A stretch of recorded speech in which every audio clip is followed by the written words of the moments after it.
بسم الله الرحمن الرحيم. اللهم يا ربنا لك الحمد حمدا كثيرا طيبا مباركا فيه. اللهم يا ربنا لك الحمد حمدا يليق بجلال وجهك وعظيم سلطانك.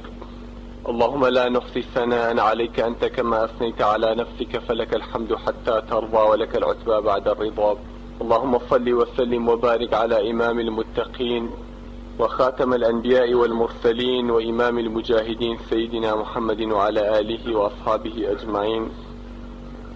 رب اشرح لي صدري ويسر لي أمري واحلل عقدة من لساني يفقه قولي. براني مسلمان، السلام عليكم ورحمة الله وبركاته. پشتیوانی خوا ئینشاءالله لەو تاری ئەم شەمانە باسی کۆمەڵێک دەستە و تاقمێک لە عەبدەکانی خوا ئەکەین. خوای تەبارەک وەتەعالا ماوەیەکی زۆرە قەراری غەضەب و قین و خەشمی خۆی یاوە کە بە سەریان نابیڕێژێت. باسی کۆمەڵێک لەو عەبدانەی خوا ئەکەین کە سپڵە و بەدنمەک بوون بەرامبەر بە هەموو فەضڵ و نیعمەتەکانی خوای تەبارەک وەتەعالا کە ڕشت بووی بە سەریانە. ئەمەندەی کە خوای گەورە نیعمەتی بەسەر ئەو قەوم و میلەتەیە ڕشتووە، هیچ قەومێک لە دنیاە خوای تەبارەک وەتەعالا ئەو فەضڵ و نیعمەت و تایبەتمەندیانەی پێ نەبەخشیون کە چی لەگەڵ ئەوەشە خراپترینی قەومەکان، سپڵەترین و بەدنمەکترینی عەبدەکانی خوای تەبارەک وەتەعالا ئەو قەوم و ئەو میلەتەن. کاتی خۆی کە قورئانم ئەخوێنەوە زۆر لام غەریب و عەجیب بوو. بەجارێ لایەکی قورئان باسی ئەو قەومە بوو، لە صفاتی ئەو قەومەی ئەدوا، لە خوڕەوشت و دابوونەریت و فێڵ و تەڵەکە و خراپی ئەو قەومە ئەدوا، مێژووی ئەو قەومەی بۆ ئومەتی ئیسلام بەیان ئەکرد. لام غەریب بوو ئەموو خوای تەبارەک وەتەعالا بۆ ئەمە لە قورئانە باسییان ئەکات. بەڵام دواتر دوای دراسەیەکی زۆر، دوای تێڕوانین و لێوردبوونەوەیەکی زۆر، اینجا بۆم دەرکەوت کە خوای تەبارەک وەتەعالا خۆی خالقی هەموو کەون و کائیناتە و خۆشی هەموو شتێک ئەزانێ. ئەزانێ ئەمانە چیان لەژێر سەرایە و چۆن نوێنەری شەیتانن لەسەر ئەرزە، بۆیە کە ئاوایە موسڵمانان بە هەزار و یەک شێوە ئاگادار کاتەوە تاکو فری تێنەخۆن و پێی هەڵنەخەڵەتێن. ئەو قەومەش، ئەو میلەتەش، ئەو ئومەتەش جوولەکەن. بەنی ئیسرائیل، یەهود. ئێمە وەکو موسڵمانان هەر لە کۆنەوە دایک و باوک و باپیرانمان بۆیان باس کردوین کە ئەوانە قەومێکی خراپن. بەڵام ئێمە نامانەوێت وەکو قسەی خەیاڵات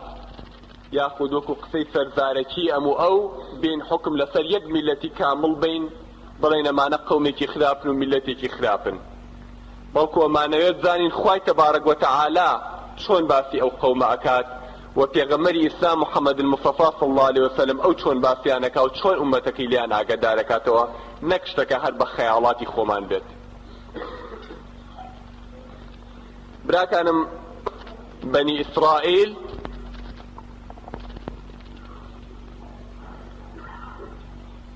نەوەی ئیسرائیل، ڕۆڵەکانی ئیسرائیل،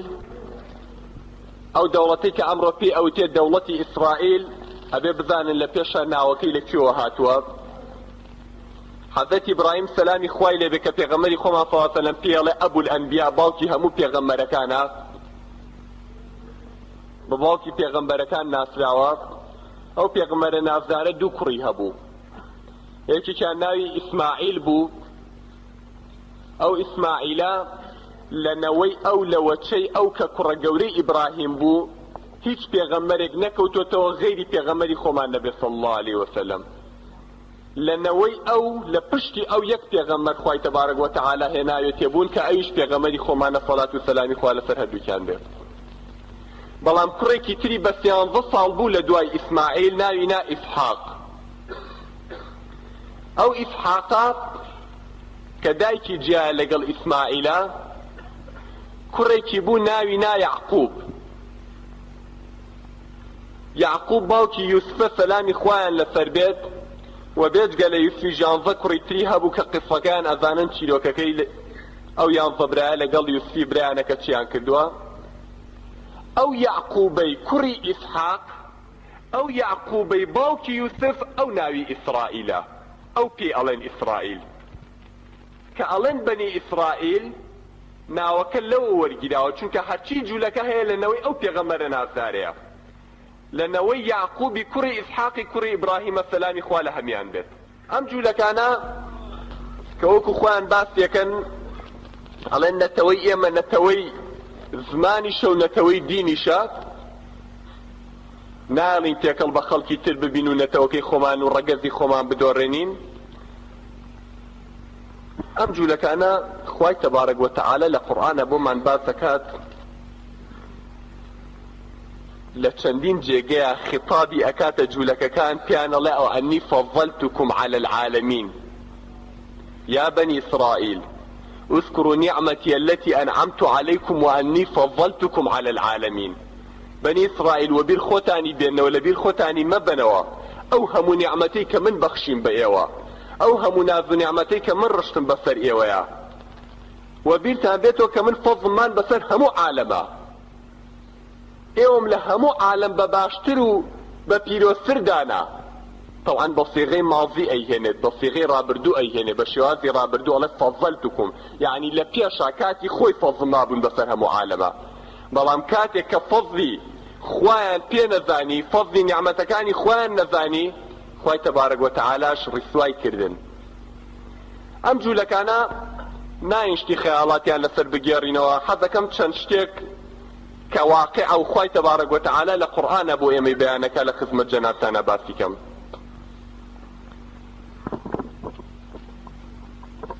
گەورەترین پێغەمبەری ئەم جوولەکانە حەزرەتی موسا بوو سەلامی خوای لێبێ.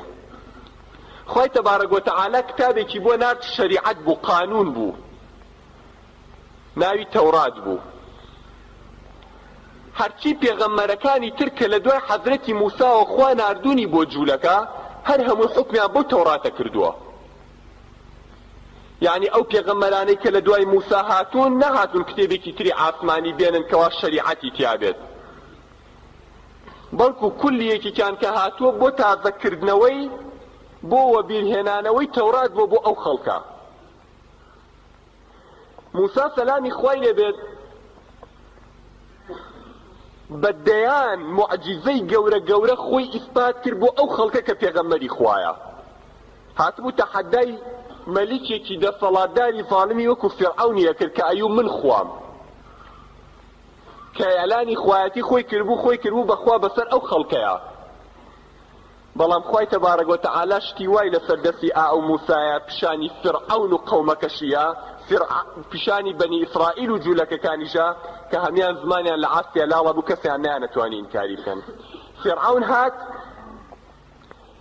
لە ڕۆژێکا کە جەژنیان بوو پیانەوەی یەومەزینە هەرچی خەڵک هەبوو کۆی کردەوە بە بەنی ئیسرائیلیش و بە جەماعەتەکەی خۆشیەوە. هەموو سیحربازەکانی کۆ کردەوە وتی ئەمێ سیحرەکەی موسا بەتاڵکەنەوەی کە موسایکە سیحرە، ئێوەش سیحرێکی لەو مهمترن بۆ بێنە ئیسپاتیکەن کە موسا سیحربازە، چیتانێ من ئەوەتان بۆکەم. بەڵام خوای تەبارەک وەتەعالا ئیشارەتێکی یا بە موسا دوای ئەوەی کە ئەو خەڵکە هەر هەموو سحر لە چاویان کراوە، سحربازەکان شتیوان بۆ کردن هەموو ڕۆحیان چوو، ئەمری کردوتی موسا دارەکە و فڕێیە. فإذا هي تلقف ما يؤفكون. چی ئەوان فێڵ و تەڵەکان لەو خەڵکە کرد،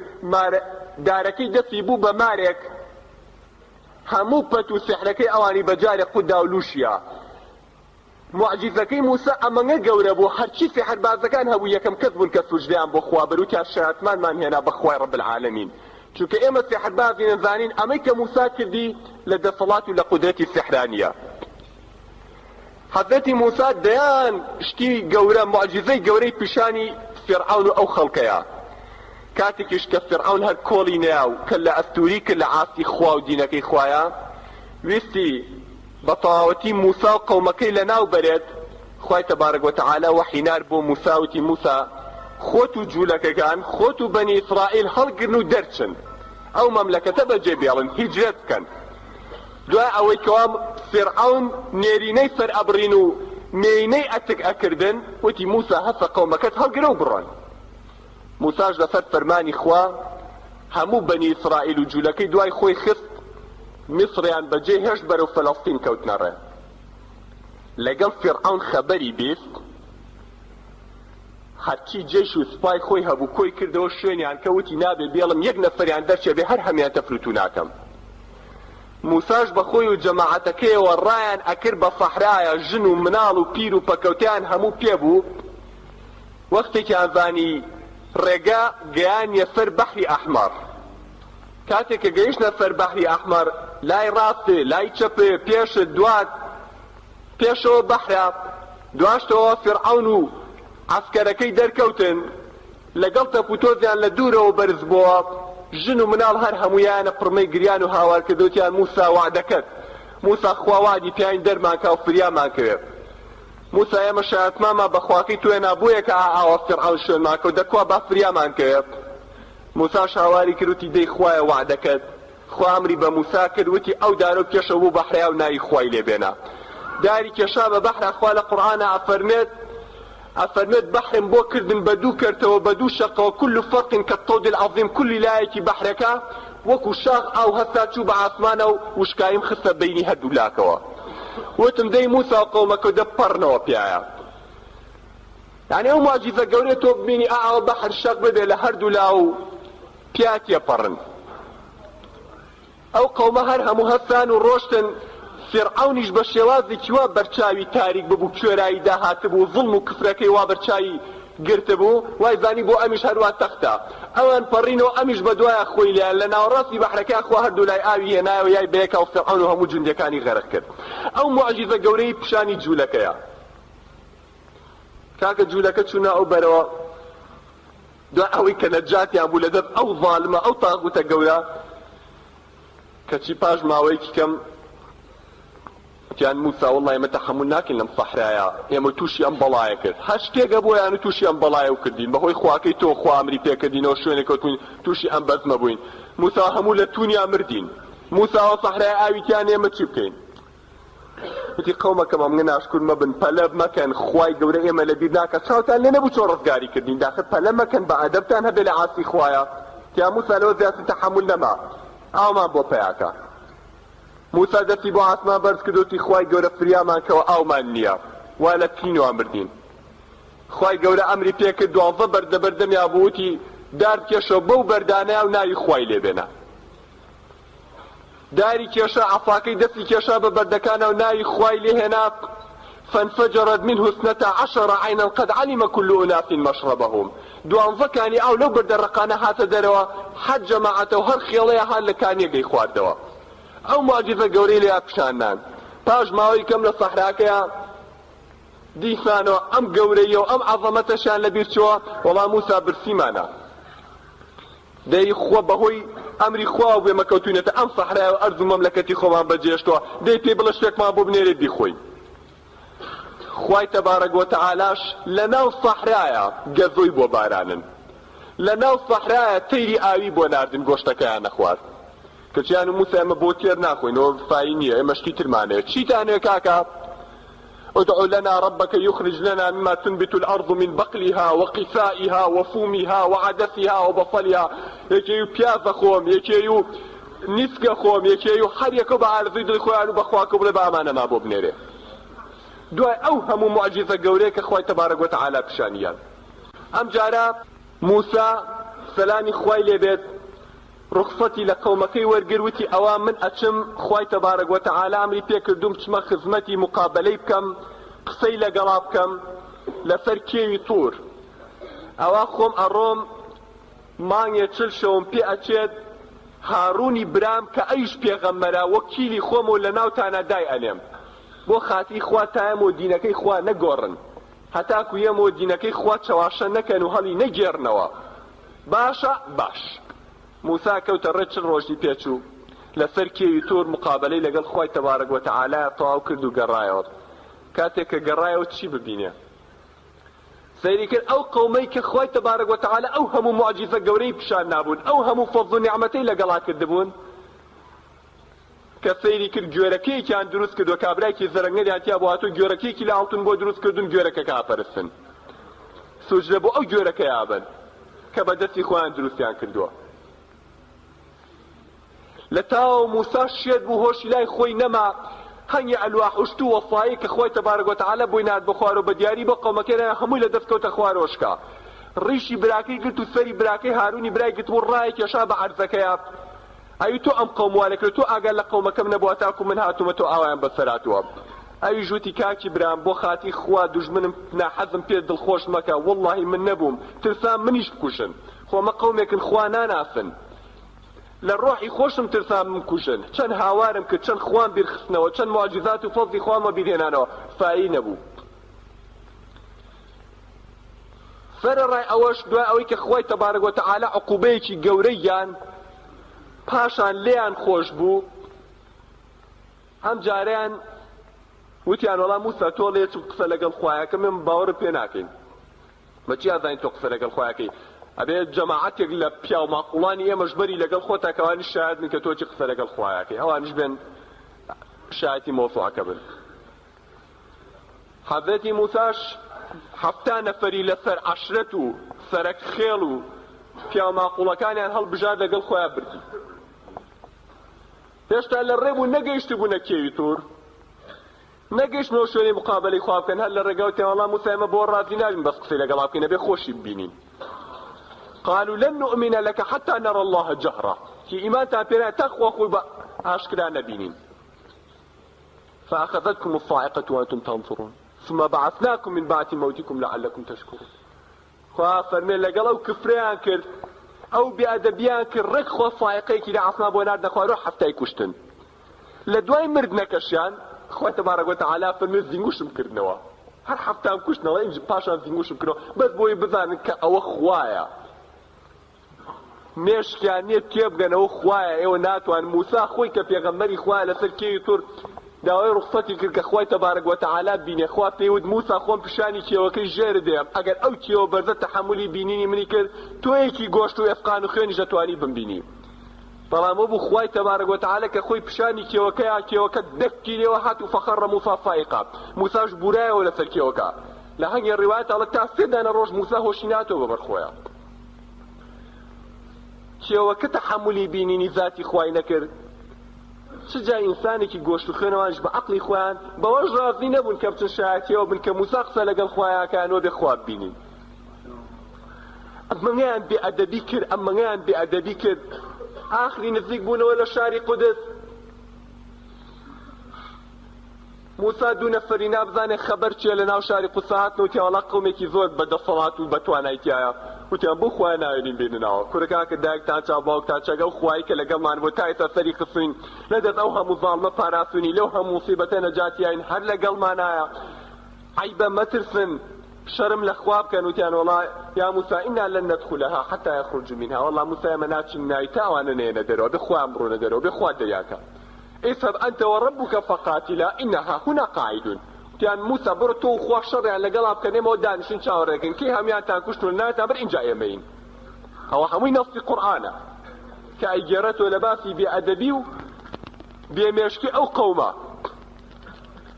خوای گەورە ژووتی شەر بێ مادەم وایان کرد ئەبێت 40 دانە ساڵ شاری قودسیان لەسەر حرام کەن بێ هەر لەو سەحرایە بسوڕێنەوە. ئەو بوو تا 40 دانە ساڵ نەیانتوانی بچنە ناو قودسەوە لەو کاتەیە.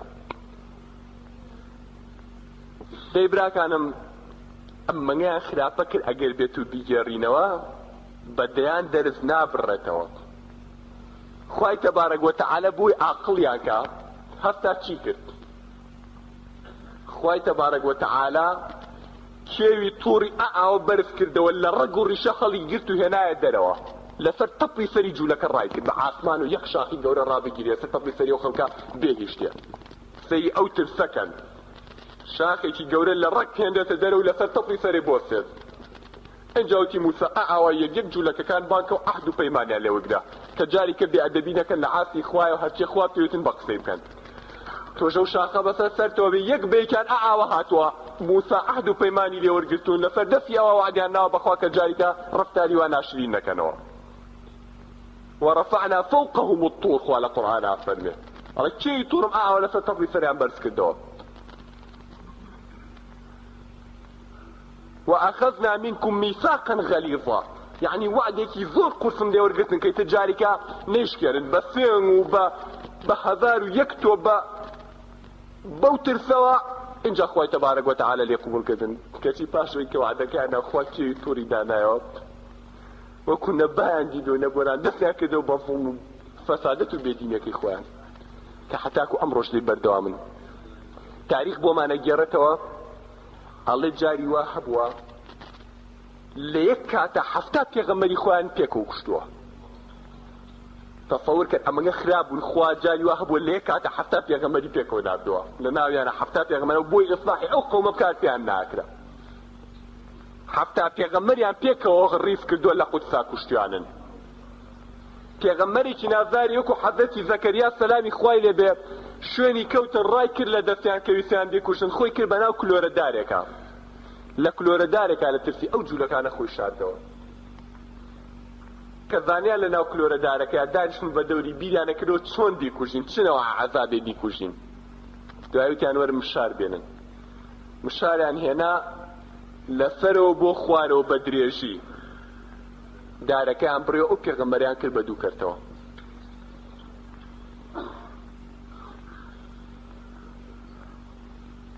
يعني ئەو پێغەمبەرانە تەحەمولیان کردەوە بە دەست جوولەکەوە.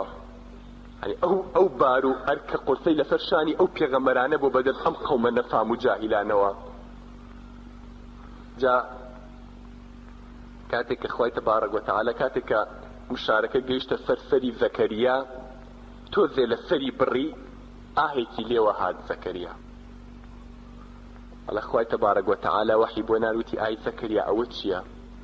وعیب ناکەی ئاوە سەبرەگری لە بەرباری منە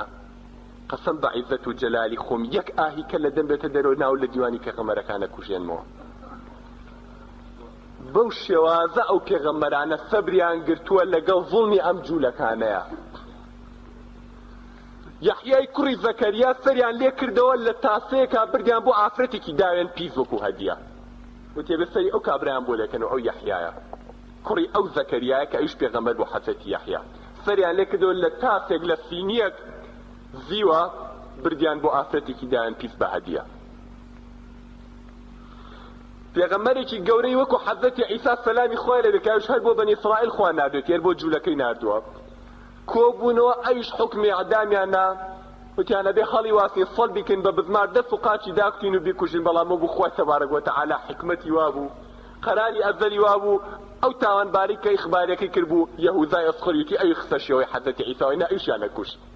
عیسای هەڵکێشا بۆ ئاسمان. ئەو زاڵمانە بەوە شەوە نەوەستان کە دینەکەی حەزەتی عیسا عیسایان ئاوا لێ کرد کەوتنە قەتڵ و عامکردنی ئەو کەسانی کەیان و عیسا عەبدی خوا و پێغەمبەری خوا بووە. تاریخی گێڕێتەوە ئەڵێ ئەو قەسابخانەیی بۆ شوێن کەوتۆکانی عیسا داندا لە دوای هەڵکێشانی عیسا بۆ ئاسمان لە تاریخ شتیوانە بووە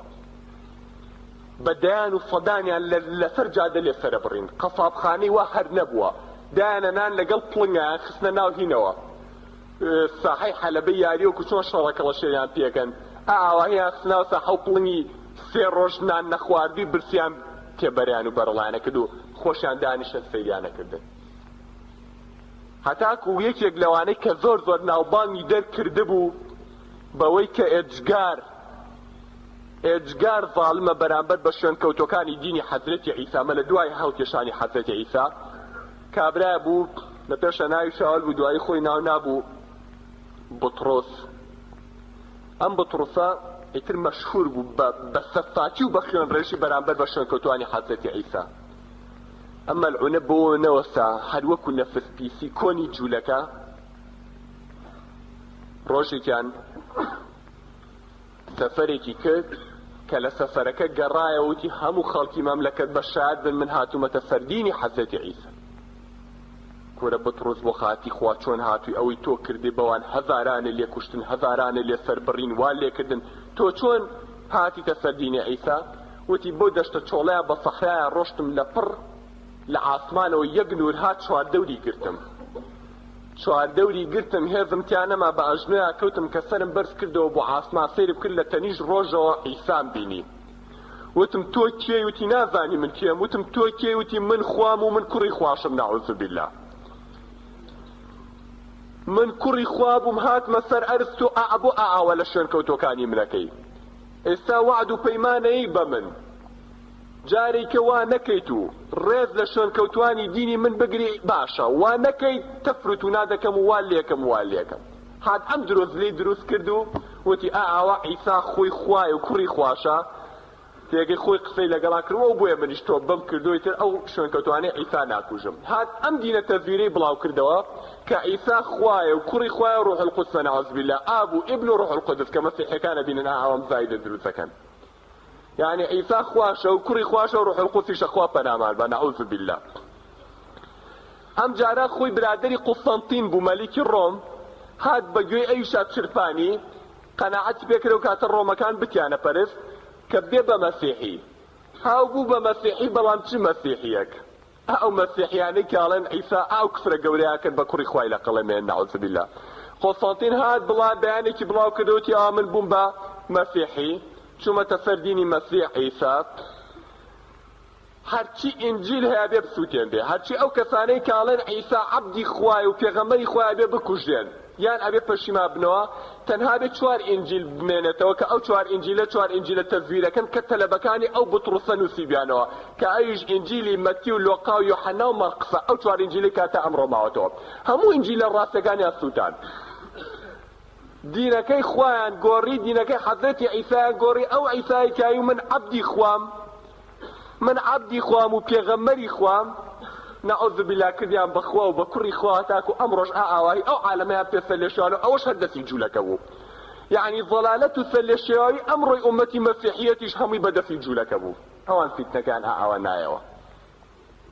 ئەنجا ئەوە ڕق و قینیشیان بەرامبەر بە موسڵمانان و بەرامبەر بە دینی ئیسلامەوە هەر بووە سێ.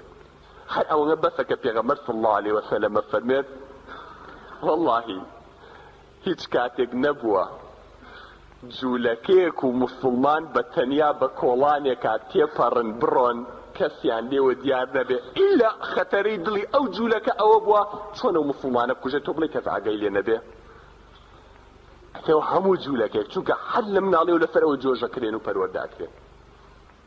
جا براکانم ئەم مەوزوعە زۆرە کێشێ، ئەمە ئیسا کە باسمان کرد باسی جوولەکە بوو لە ڕابردووە. ئەگەر خوا پەنامان باوماین و نەمبردین ئینشاءڵڵا باسی جوولەکە ئەکەین لەم ڕۆیا و لە داهاتووە لە دەرسێکی کە ئینشاءڵڵا بە پشتیوانی خوای گەورە لە فتنەی جوولەکە بمان پارێزێت و ڕەحمان پێ بکا و ڕەحمان بەسەر ئومەتی ئیسلاما بڕژێنێ. أقول قولي هذا وأستغفر الله لي ولكم ولسائر المسلمين وصلى الله على محمد النبي الأمي وعلى آله وصحبه أجمعين. اللهم صل وسلم وبارك على إمام المتقين وقائد المجاهدين سيدنا محمد وعلى آله وأصحابه أجمعين. رب اشرح لي صدري ويسر لي أمري واحلل عقدة من لساني يفقه قولي. براني مسلمان السلام عليكم ورحمة الله وبركاته. لدرزي رابردوا براكانم باسكي جولا كما كرت لزمان حضرتي موسى پێغەمبەرە کۆنەکانی بەنی ئیسرائیل و سەردەمی پێغەمبەری خۆشمانە سەڵات و سەلامی خوا لەسەر هەمیان بێت. بە پشتیوانی خوای تەبارەک وتەعالا ئەم شەو باسێکی جوولەکە لەم زەمانەی خۆمان و لەم سەردەمەی خۆمانە ئەکەین هەتا موسڵمانان هەموو ئاگادار بن و غافڵگیر نەکرێن بەو فێڵ و تەڵەکە و دەسایفانەی کە لە ناو خوێنی جوولەکە هاتووەتەوە خەبیر و مامۆسان تایە و موسڵمانیش بە دڵپاکی و سادەیی خۆی بێ ئاگایە لیان. براکانم ئەگەر دیقەتان نابێت ئەوانەی کە تۆزێ لە عومران ئەوانەشی کە تازە پێگەیشتون هەموو حەقیقەتە بباشکرا و بباشی بەرچاویان نەکەوێت کە ئیسلام ئەمڕۆ زۆر زۆر کەفتەکار و زەلیلە لە چاو ئەو ئیسلام و ئەو موسڵمانانەی کە پێشووتر لە قەڕنەکانی پێشووترا ژیاون. ئەو ئیسلامە ئەڵتیمەی کە بۆ ئێمە گێڕنەوە بۆمان باز دەکەن و لە کتێبەکانە ئەیخوێنینەوە لە زەمانی پێغەمبەرەوە صلی الله علیه وسلم هەتاکو کۆتایی قەڕنی 13 هیجری 19 میلادی ئیسلامێکی صاحب عیزت بووە، لانی کەم لە ضعیفترین کاتیان نیوەی دنیای بەژێر دەسەڵاتا بووە، حاکم و خەلیفەی هەبووە کە هەموو موسڵمانان چاوەڕێی دەمی ئەویان کردو و بە ئەمری ئەو هەستاون و جوڵاون و ئەلانی جیهادیان کردو و محافەزەی دینی خۆیان کردو و کافریان چاوترسێن کردو و لوتی ظالمیان شکان و قورئانەکەی خوای تەبارەک وەتەعالایان لەسەر ئەرزا وەکو بەرنامە و شەریعەت تەطبیق کردووە. بەڵام کە ئەمڕۆ سەیری واقعەکەیت، سەیرەکەی واقعی ئەمڕۆ لە سەرانسەری دنیاە بستێ خاک نییە، دەوڵەتێک نییە ئیسلام حکمی تیا بکات، بستێ خاک نییە کە قورئانەکەی خوای بە تەواوەتی و بە حەقیقەت وەکو خۆی تیا تەطبیق بکرێ و بەرنامەی ژیان بێت. دقەدەی موسڵمانان لە هەموو شوێنێکی دنیاە ذەلیلن، لە هەموو لایەکە کافر و ظالم تەعەدایان لێەکا، ظولمیان لێەکا، ئەیان چەوسێننەوە. لە دەوڵەتێکی وەکو یۆغۆسلافیایە هەتاکو شیوعیەت تیا ڕووخات، هەتاکو ساڵی 90 هەچ کەس قورئانێکی پێ بگیرە 4 ساڵ سجنیان نەکرد. لە دەوڵەتێکی وەکو رووسیا کە ستالین هاتە سەر حکم 18,000 مزگەوتی ڕووخان، 26 ملیۆن موسڵمانی لە ماوەی 25 ساڵە زیندە بەچاڵکردن و کوشتنی، 5 ملیۆن موسڵمانی بەس لە جزر قوڕما زیندە بەچاڵکردن و کوشتنی. کە ماوسی تۆنگ لە سین هاتە سەر حکم 700,000 موسڵمانی لە تورکمانستانی سین کوشت و بە قەتڵ و عامی کردن. لە شارێکی وەکو قەندەهارە کە ڕووس پەلاماریە لە ئەفغانستانە لە ماوەی شەو ڕۆژێکە 30,000 موسڵمانی لێکوشتن. لە شارێکی وەکو حەمایە لە ساڵی 82 حافظ ئەسەد بە ڕۆژی ڕووناک لە ماوەی 3 شەو و 3 ڕۆژە 38,000 موسڵمانی لەبەر چای هەموو عالەما کوشت. ئەو قەتڵ و عامەی کە ئەمڕۆ قەسابخانانەی بۆ موسڵمانە سەرانسەری دنیا دانراوە بە دەستی کافر و ظالم و موسڵمانیش لە بستی خاکی ئەم دنیای حکمێکی نییە و دەوڵەتێکی نییە، بەڕاستی گریانی ئەوێت، بەڕاستی ئەوەی ئیمان لە دڵیا مابێت و غیرەتی ئیسلامەتی بە دڵیەوە لکابێت، ئەبێ بیرێ لە حاڵی موسڵمانان کاتە بزانێ موسڵمانانە ئەمڕۆ بۆ ذەلیل بوون و بۆ ڕۆژیان گەیشتۆ بەم ڕۆژە. مەبەستەکەمان جوولەکەیە، ئێمە باسی جوولەکە ئەکەین. ئەوەی کە ئیسا لە موتارەی شەڵا عەرزی جەنابتان یەکەم، ئەوەی کە باوەڕی پێ ناکات با خۆی بچێت تەحقیق کا بزانێ وایە یان نا. ئەم قسانەی کە ئێمە ئەکەین لە گیرفانی خۆمان دەریێنین یاخود هەمووی حەقیقەتە و واقعە. ئەنجا ئەو کاتە با بزانێ جوولەکە خەریکی چ بەزنێک و چۆن نەخشە دائانێن دینی خوا لەسەر ئەرزە زیندە بەچاڵکەن و ئێمەش ئاوا دڵپاک و فەقیر و بێئاگا لەم هەموو بەزم و ڕەزمەی کە لە دنیای ڕوئایات. براکانم، لە ساڵی 1902 یعنی 95 ساڵ لەمە پێش لە فەڕەنسا ئافرەتێکی داوێن پیس لە مەلهایەکە شەوێکیان جانتایەک لە کابرایەکە دزێت، وازانێ پارەی تایە، بەڵام دواتر کایباتەوە شوقەکەی خۆی کاتۆ سەیرەکە هەمووی بریتێ لە ئەوراقەوەی ناو جانتاکەیە بە مەجموعە ئەوراقەکەیش تێی هەڵەیە تووڕا بێت دەزەکە بە جۆنان، چونکە عەزیەتەکەی بە ڤایع چوو. بەڵام دوای 2-3 ڕۆژ کە ئەوراقەکان لە یاکە دوای هەروە هەڵدێکرێتەوە لە بابزانم ئەمە چیتیا سەیرێکیەکە. کاتێک کە سەیرەکە ئافرەتە بەو خراپی خۆیەوە تووکی سەریقی دەوەستێ هەرچی گیانی هەیە گرژە بێ لە ترس و لە تاوە. سەیرەکە ئەوراقانە بریتیە لە خطەیەک، لە نەخشەیەک، لە پیلانێک کە کۆمەڵێک کەس کۆبوونەتەوە کێشاویانە بۆ ئەوەی چۆن هەموو خەڵکی دنیا بن بە یەکا و هەموو یەکتر بخۆن شەڕی وا دابنێن کە عالم هەموو یەکتر قەتڵ و عام کا و یەکتر لەناو بەرن، چۆن هەموو عالەمی ژوا لێ بکەن کەلیمەی ئەڵڵایان لەبیر بچێتەوە و دین لەسەر ئەرزانە مێنێ هەموو دینەکان.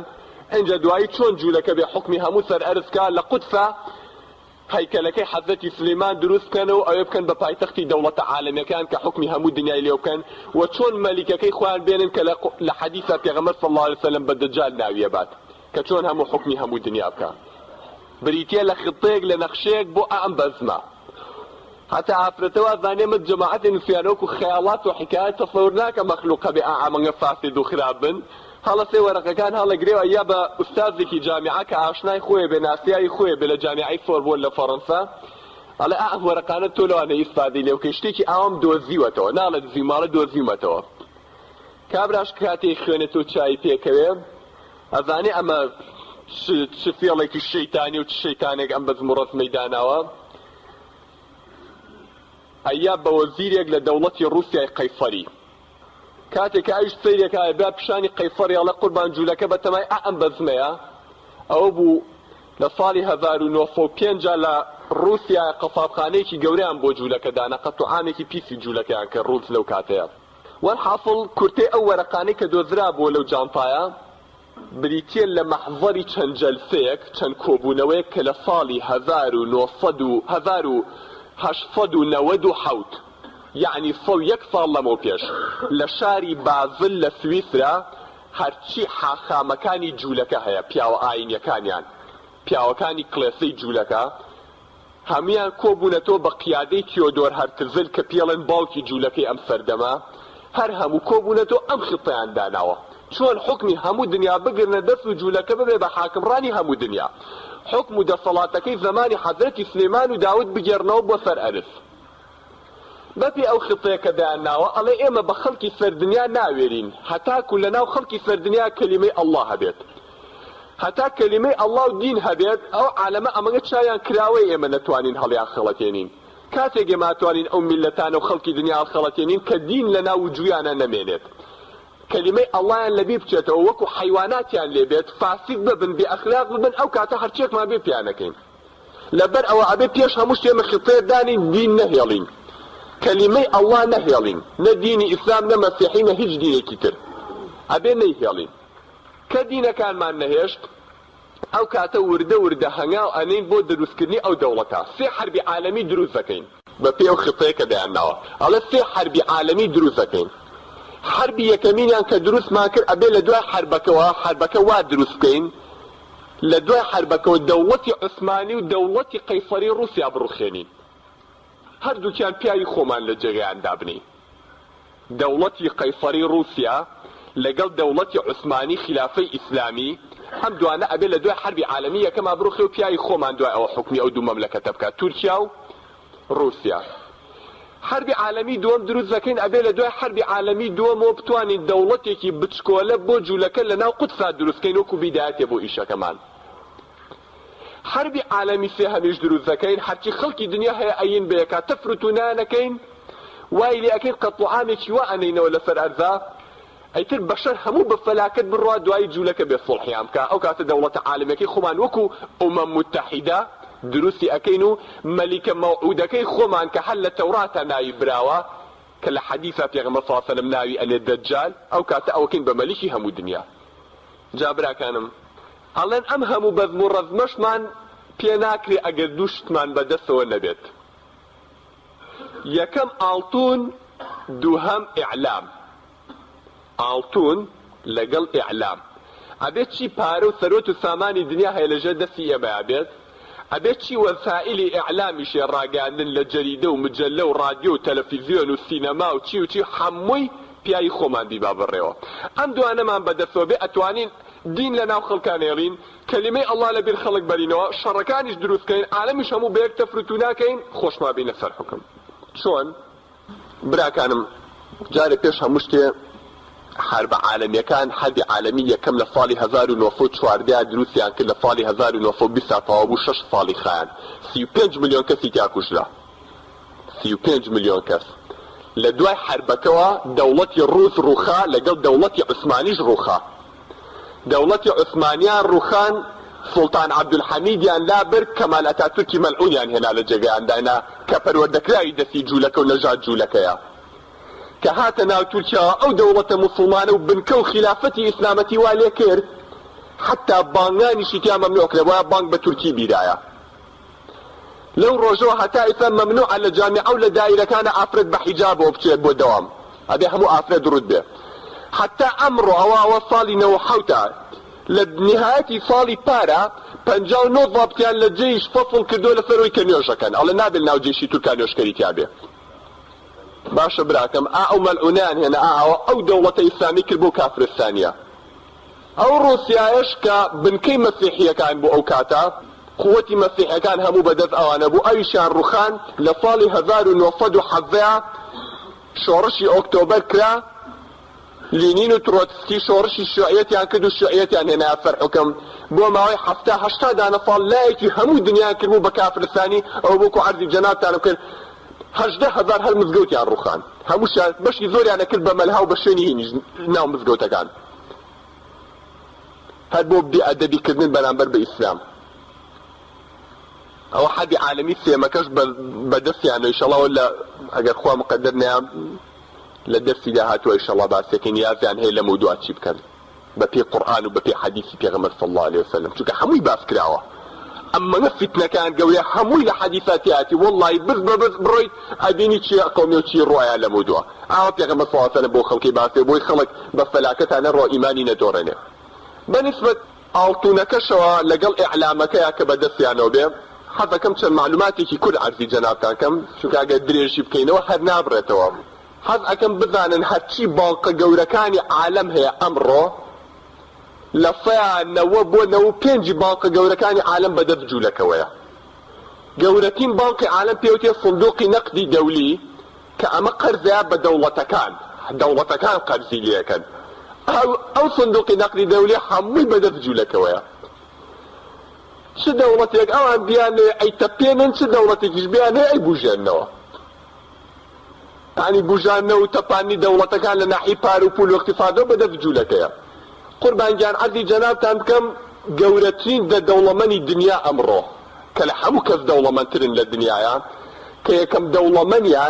دەوڵەمەنی ڕەقەمیەکیان ئەڵێ ئەتوانێت 12 دانە جار هەموو 4 دەوری ئەرز بە دیناری داپۆشێ 12 دانە جار ئەمەگە دەوڵەمەنە یەکەمیان جوولەکەیە لەو دەوڵەمەنی عالەم دووهەمیان جوولەکەیە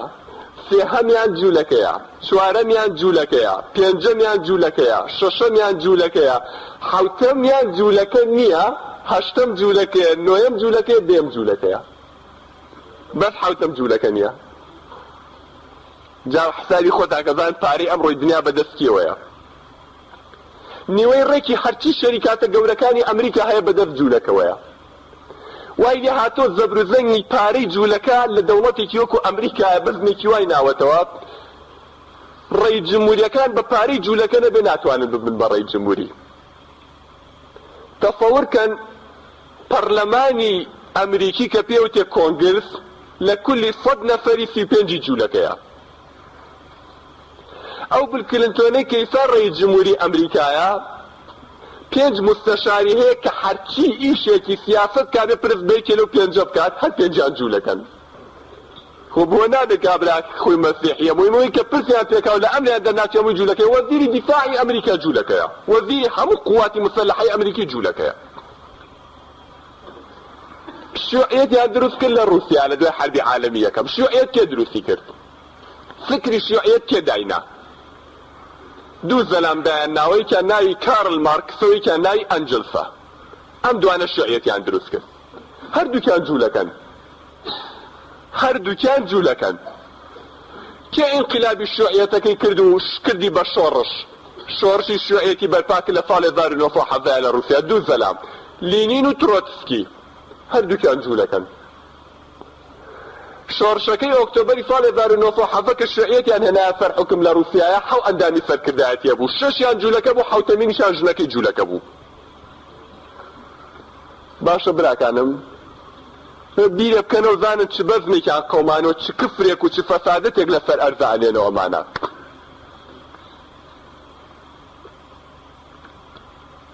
ستالین حکمی شیوعیەتی گرتە دەست کابرایەکی شێت بوو بە قسەی کەسی ناکرد نیانەزانی چۆن بگەنە لای ئەو بۆ ئەوەی هەموو خێپەکانی خۆیان تەنفیز بکات ئاخری ژنی دووهەمیان پێنا کە جوولەکە بوو کچەکەش یا بە کابرایە کە جوولەکە بوو تۆ سەیری خۆیان گەیانە ئەو مەڵعونەی کە کەسیش نەیەگەیشتێ کاکی برا هەر لە بیدایەتی ئەم قەرنەیە لەو سەری دنیا لە ئەمریکا زەلامێک پیا بوو ناوی سیجمۆند فڕۆید بوو گەورەترین عالمی علم النەفس بوو هەرچی هەتا ئەمڕۆ هەیە لە مجامع ئەو ئەعدادی و مەحەدەکانە کە باسی علم النەفس خوێندێت کتێبەکانیەوە بخوێندێت ئەم کابرای ئەوێ لە ڕێگەی علم النەفسەوە بانگەشە بۆ ئیلحاد کا بڵێ خوا نییە ئەوێ لە ڕێگەی ئەوە دعایە بۆ فەسادەت بکە هەڵێ حتا مناڵ کە مەمکی دایکێکرێ لە بەرەیە ناحی جنسی حەزی لە دایکێتی تۆ سەیری ئەمە کتێبەکەیەتی کە لە هەموو جامع و مەحەدەکانە ئەمە ئەخوێندێت ئەم کابرای چیە وەڵات جوولەکەیە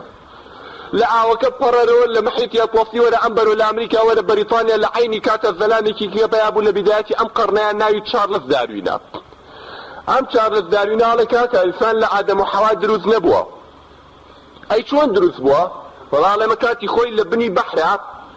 مەخلوق نەبووە لە فارزە لە بنی بەحرا کرم هەبووە ئەم کرمانە گەورە بوون بە مار بوو بە ماسی ماسی بوو بە تیمساح، تیمساح لە ئاو هاتە دەرەوە بوو بە بەراز، بەراز بوو بە بزن گیایە خوا ڕۆژێ گیا وشک بوو گەڵای بەرزی دارەکان فەوز بوون، ئەمەنگە ملی بۆکتا بوو بە زەرافە بوو ئاو دەشتەکە وشک بوو بە حوشتر مەجبور لەگەڵ جەوەکە ئاگونجا، حوشتر بوو بە مەیمون بوو بە ئینسانی ژاگەی لە خۆی بێنە بێ بە سۆبرمان. تۆ سەیری ئەم مناڵ بازاڕی دروستیان کردووە، ئەمە لە هەموو جانی ئەو مەحەدەکان ئاخوێندە برام، ئەڵێ ئەسڵی ئینسان مەیمون بووە. والله بۆ مناڵی باسکەی گاڵتەی پێت، بۆ مناڵی باسکەی گاڵتەی پێ دەرفەکە بە پێکەنین، ئەمە لە جانی ئەو مەحەدەکانە بخوێنێت، ئەولاکانی ئێمە فێری ئەمە بکرێن ئادەم و حەوا نەبوو، ئینسان لە باپیرە گەورەکەی مەیمون بوونەوە داتاشراوە. ئەم چارلەزداروینە کێ بوو؟ ئەم چارلەزداروینە کێ بوو براکانم؟ ئەمیش جوولەکە بوو،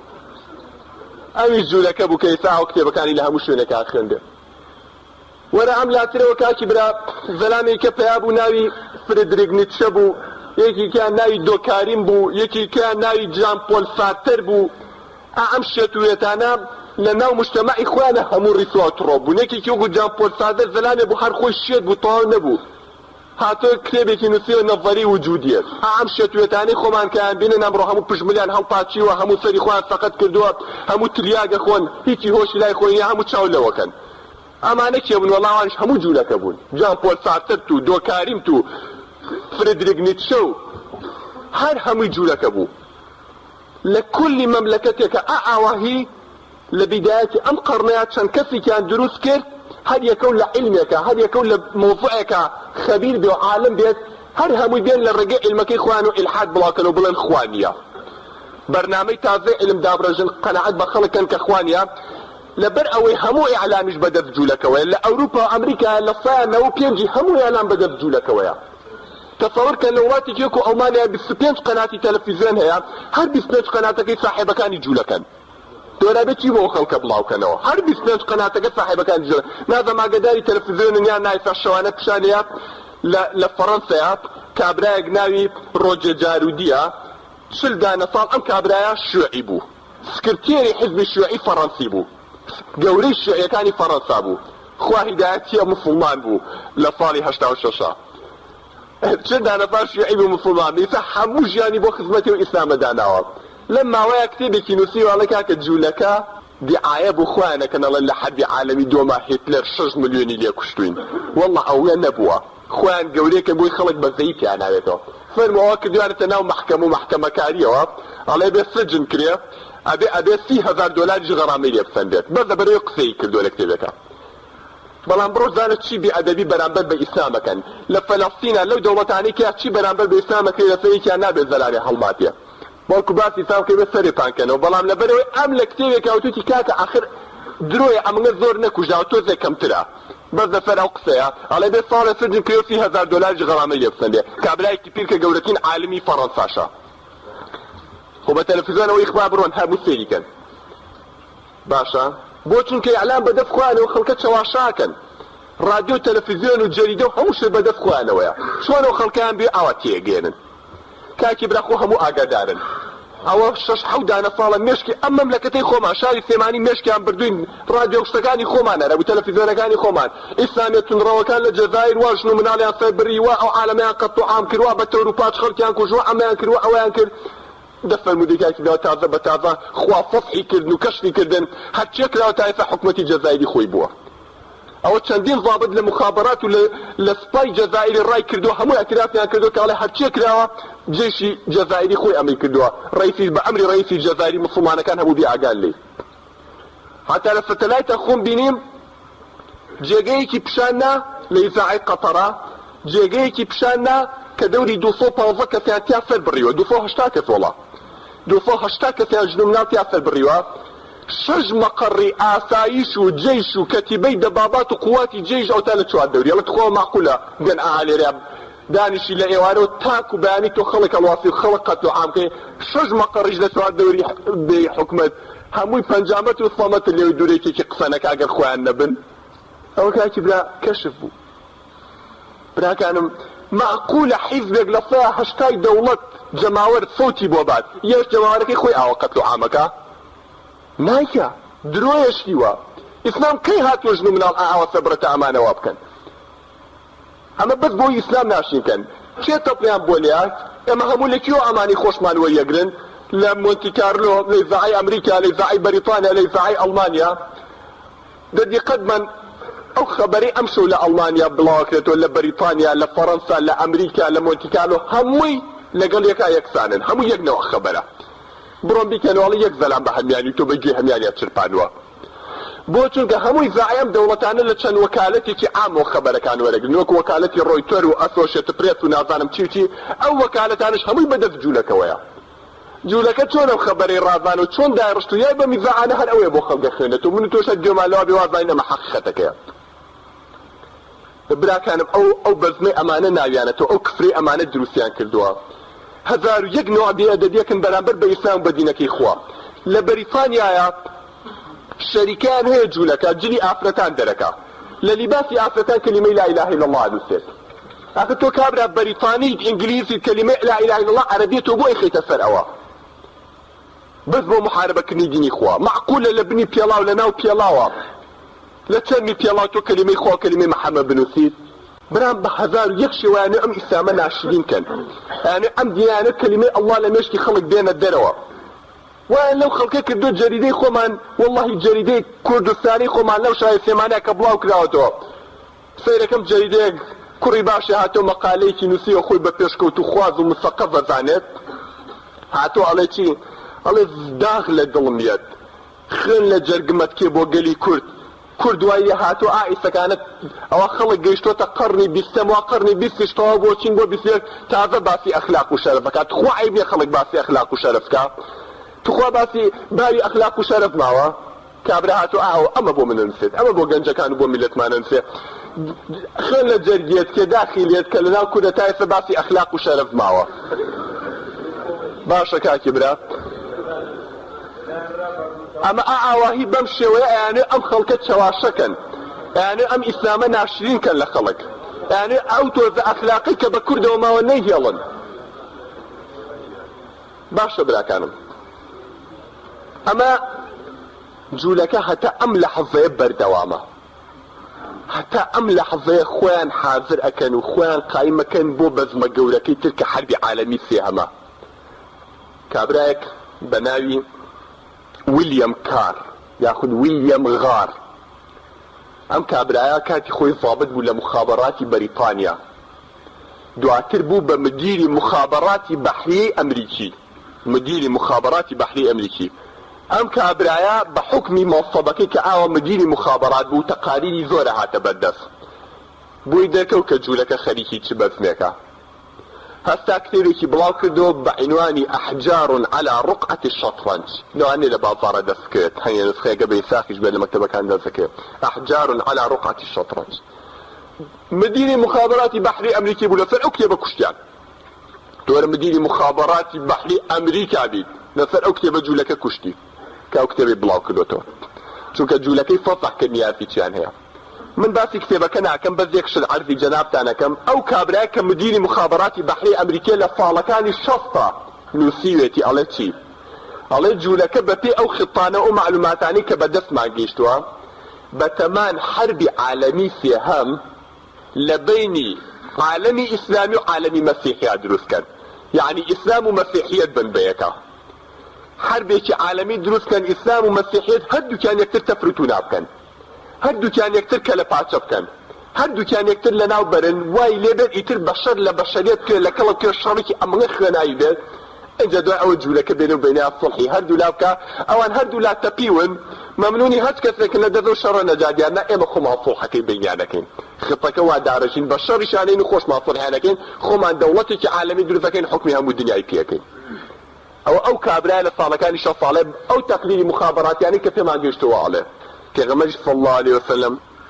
یاخود پێشەوە ئیمامی عەلی ڕەزای خوای لێبێ فەرمێت باسی و حەربی عالەمی سێهەمە کە پێڵێ المەلحەمە العوظما ئەڵێ یوهلەک فیها ثلثەی ئەهلی الأرض ئیمامی عەلیە فەرمێ ئەڵێ لەو شەڕەیە خەڵکی هەموو دنیا بکەی بە سێ بەشەوە دوو بەشی تیا کوژدێ لە ناوەچێ چونکە ئەیکەن لە دەرسی داهاتوو ئینشەڵڵا بە تەفسیل باسیەکەین ئەیکەن ئەو شەڕە دروست ئەکەن تێگەی لە حەدیثیشا چەندین جار پێغەمبەر صلی الله علیه و سلم ئیشارەتی پیاوە پێغەمبەر صلی الله علیه و سلم فەرمێ لە دوای ئەو شەڕە گرانیەک دروستە بێت 3 دانە ساڵەخایانێ لەسەر ئەرزات ئەفەرمێ یهلك فيها كل ذي حافر ئەڵێ هەچ حەیوانێنی نۆکی هەبێ لەسەر ئەرزا نامێنێت تیاچێت گرانیکی ئاوی بەدوایەت لەو کاتی گرانی و دوای ئەو حربە گەورەی ئەو قەتڵ و عامە ئینجا دەجالیە حکمی سەر ئەرزەکات وەکو پێغەمبەر صلی الله علیه و سلم باسەکە ئینشاءالله ئەوە بۆ دەرسی داهاتوو هەڵئەگرین کە چ بەزمێکیان بەدەستەوە لەم و دوانیاتی چیان هەیە بەپێی ئایەتی قورئان و حەدیثی پێغەمبەر صلی الله علیه و سلم خوای گەورە پەنامان با لە مەکر و فێڵی ئەم جوولەکانە ئاگادارمان کاتەوە عیزەتمان بۆ دینەکەی خۆی بۆ بگێڕێتەوە ذلیل و سەرشۆڕمان نەکات اللهم يا ربنا آتنا في الدنيا حسنة وفي الآخرة حسنة وقنا عذاب النار آمين آمين والحمد لله رب العالمين وصلى الله على محمد النبي الأمي وعلى آله وصحبه. بسم الله الرحمن الرحيم. اللهم يا ربنا لك الحمد حمدا كثيرا طيبا مباركا فيه. اللهم يا ربنا لك الحمد حمدا يوافي نعمك ويكافئ مزيدك. اللهم لا نحصي ثناء عليك أنت كما أثنيت على نفسك فلك الحمد حتى ترضى ولك العتبى بعد الرضا. اللهم صل وسلم وبارك على إمام المتقين وقائد المجاهدين وحامل ركب لواء المرسلين سيدنا محمد وعلى آله وأصحابه الغر الميامين وعلى من اتبعهم بإحسان إلى يوم الدين. اللهم رب اشرح لي صدري ويسر لي أمري واحلل عقدة من لساني يفقه قولي. برياني مسلمان السلام عليكم ورحمة الله وبركاته. براكانم لدو درسي رابردوتا وعدمان برستانا كي إن شاء الله دوای ئەوەی کە 2 دەرسمان تەرخان کرد بۆ باسی جوولەکە ڕەفتاری جوولەکە ئەسڵی جوولەکە نیەتی جوولەکە بەرامبەر بە دینی خوا و بەرنامەکەی خوا لە ڕابردوو لەم ڕۆمانە ئەم ڕۆژی ئینشاءالله بە پشتیوانی خوا دوا دەرس و دوا مەوزوع ئەبێت لەو باسەدا باسی کار و ڕەفتاری جوولەکە ئەکەین لە ڕۆژانی داهاتوودا بە پێی آياتكاني قرآن وفرمودكاني پیغمبر صلى الله عليه وسلم وصحابكاني پیغمبر صلى الله عليه وسلم. براكانم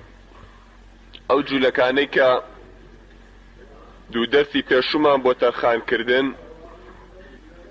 اوي كنيازيانا لمو دوابي كان ربطا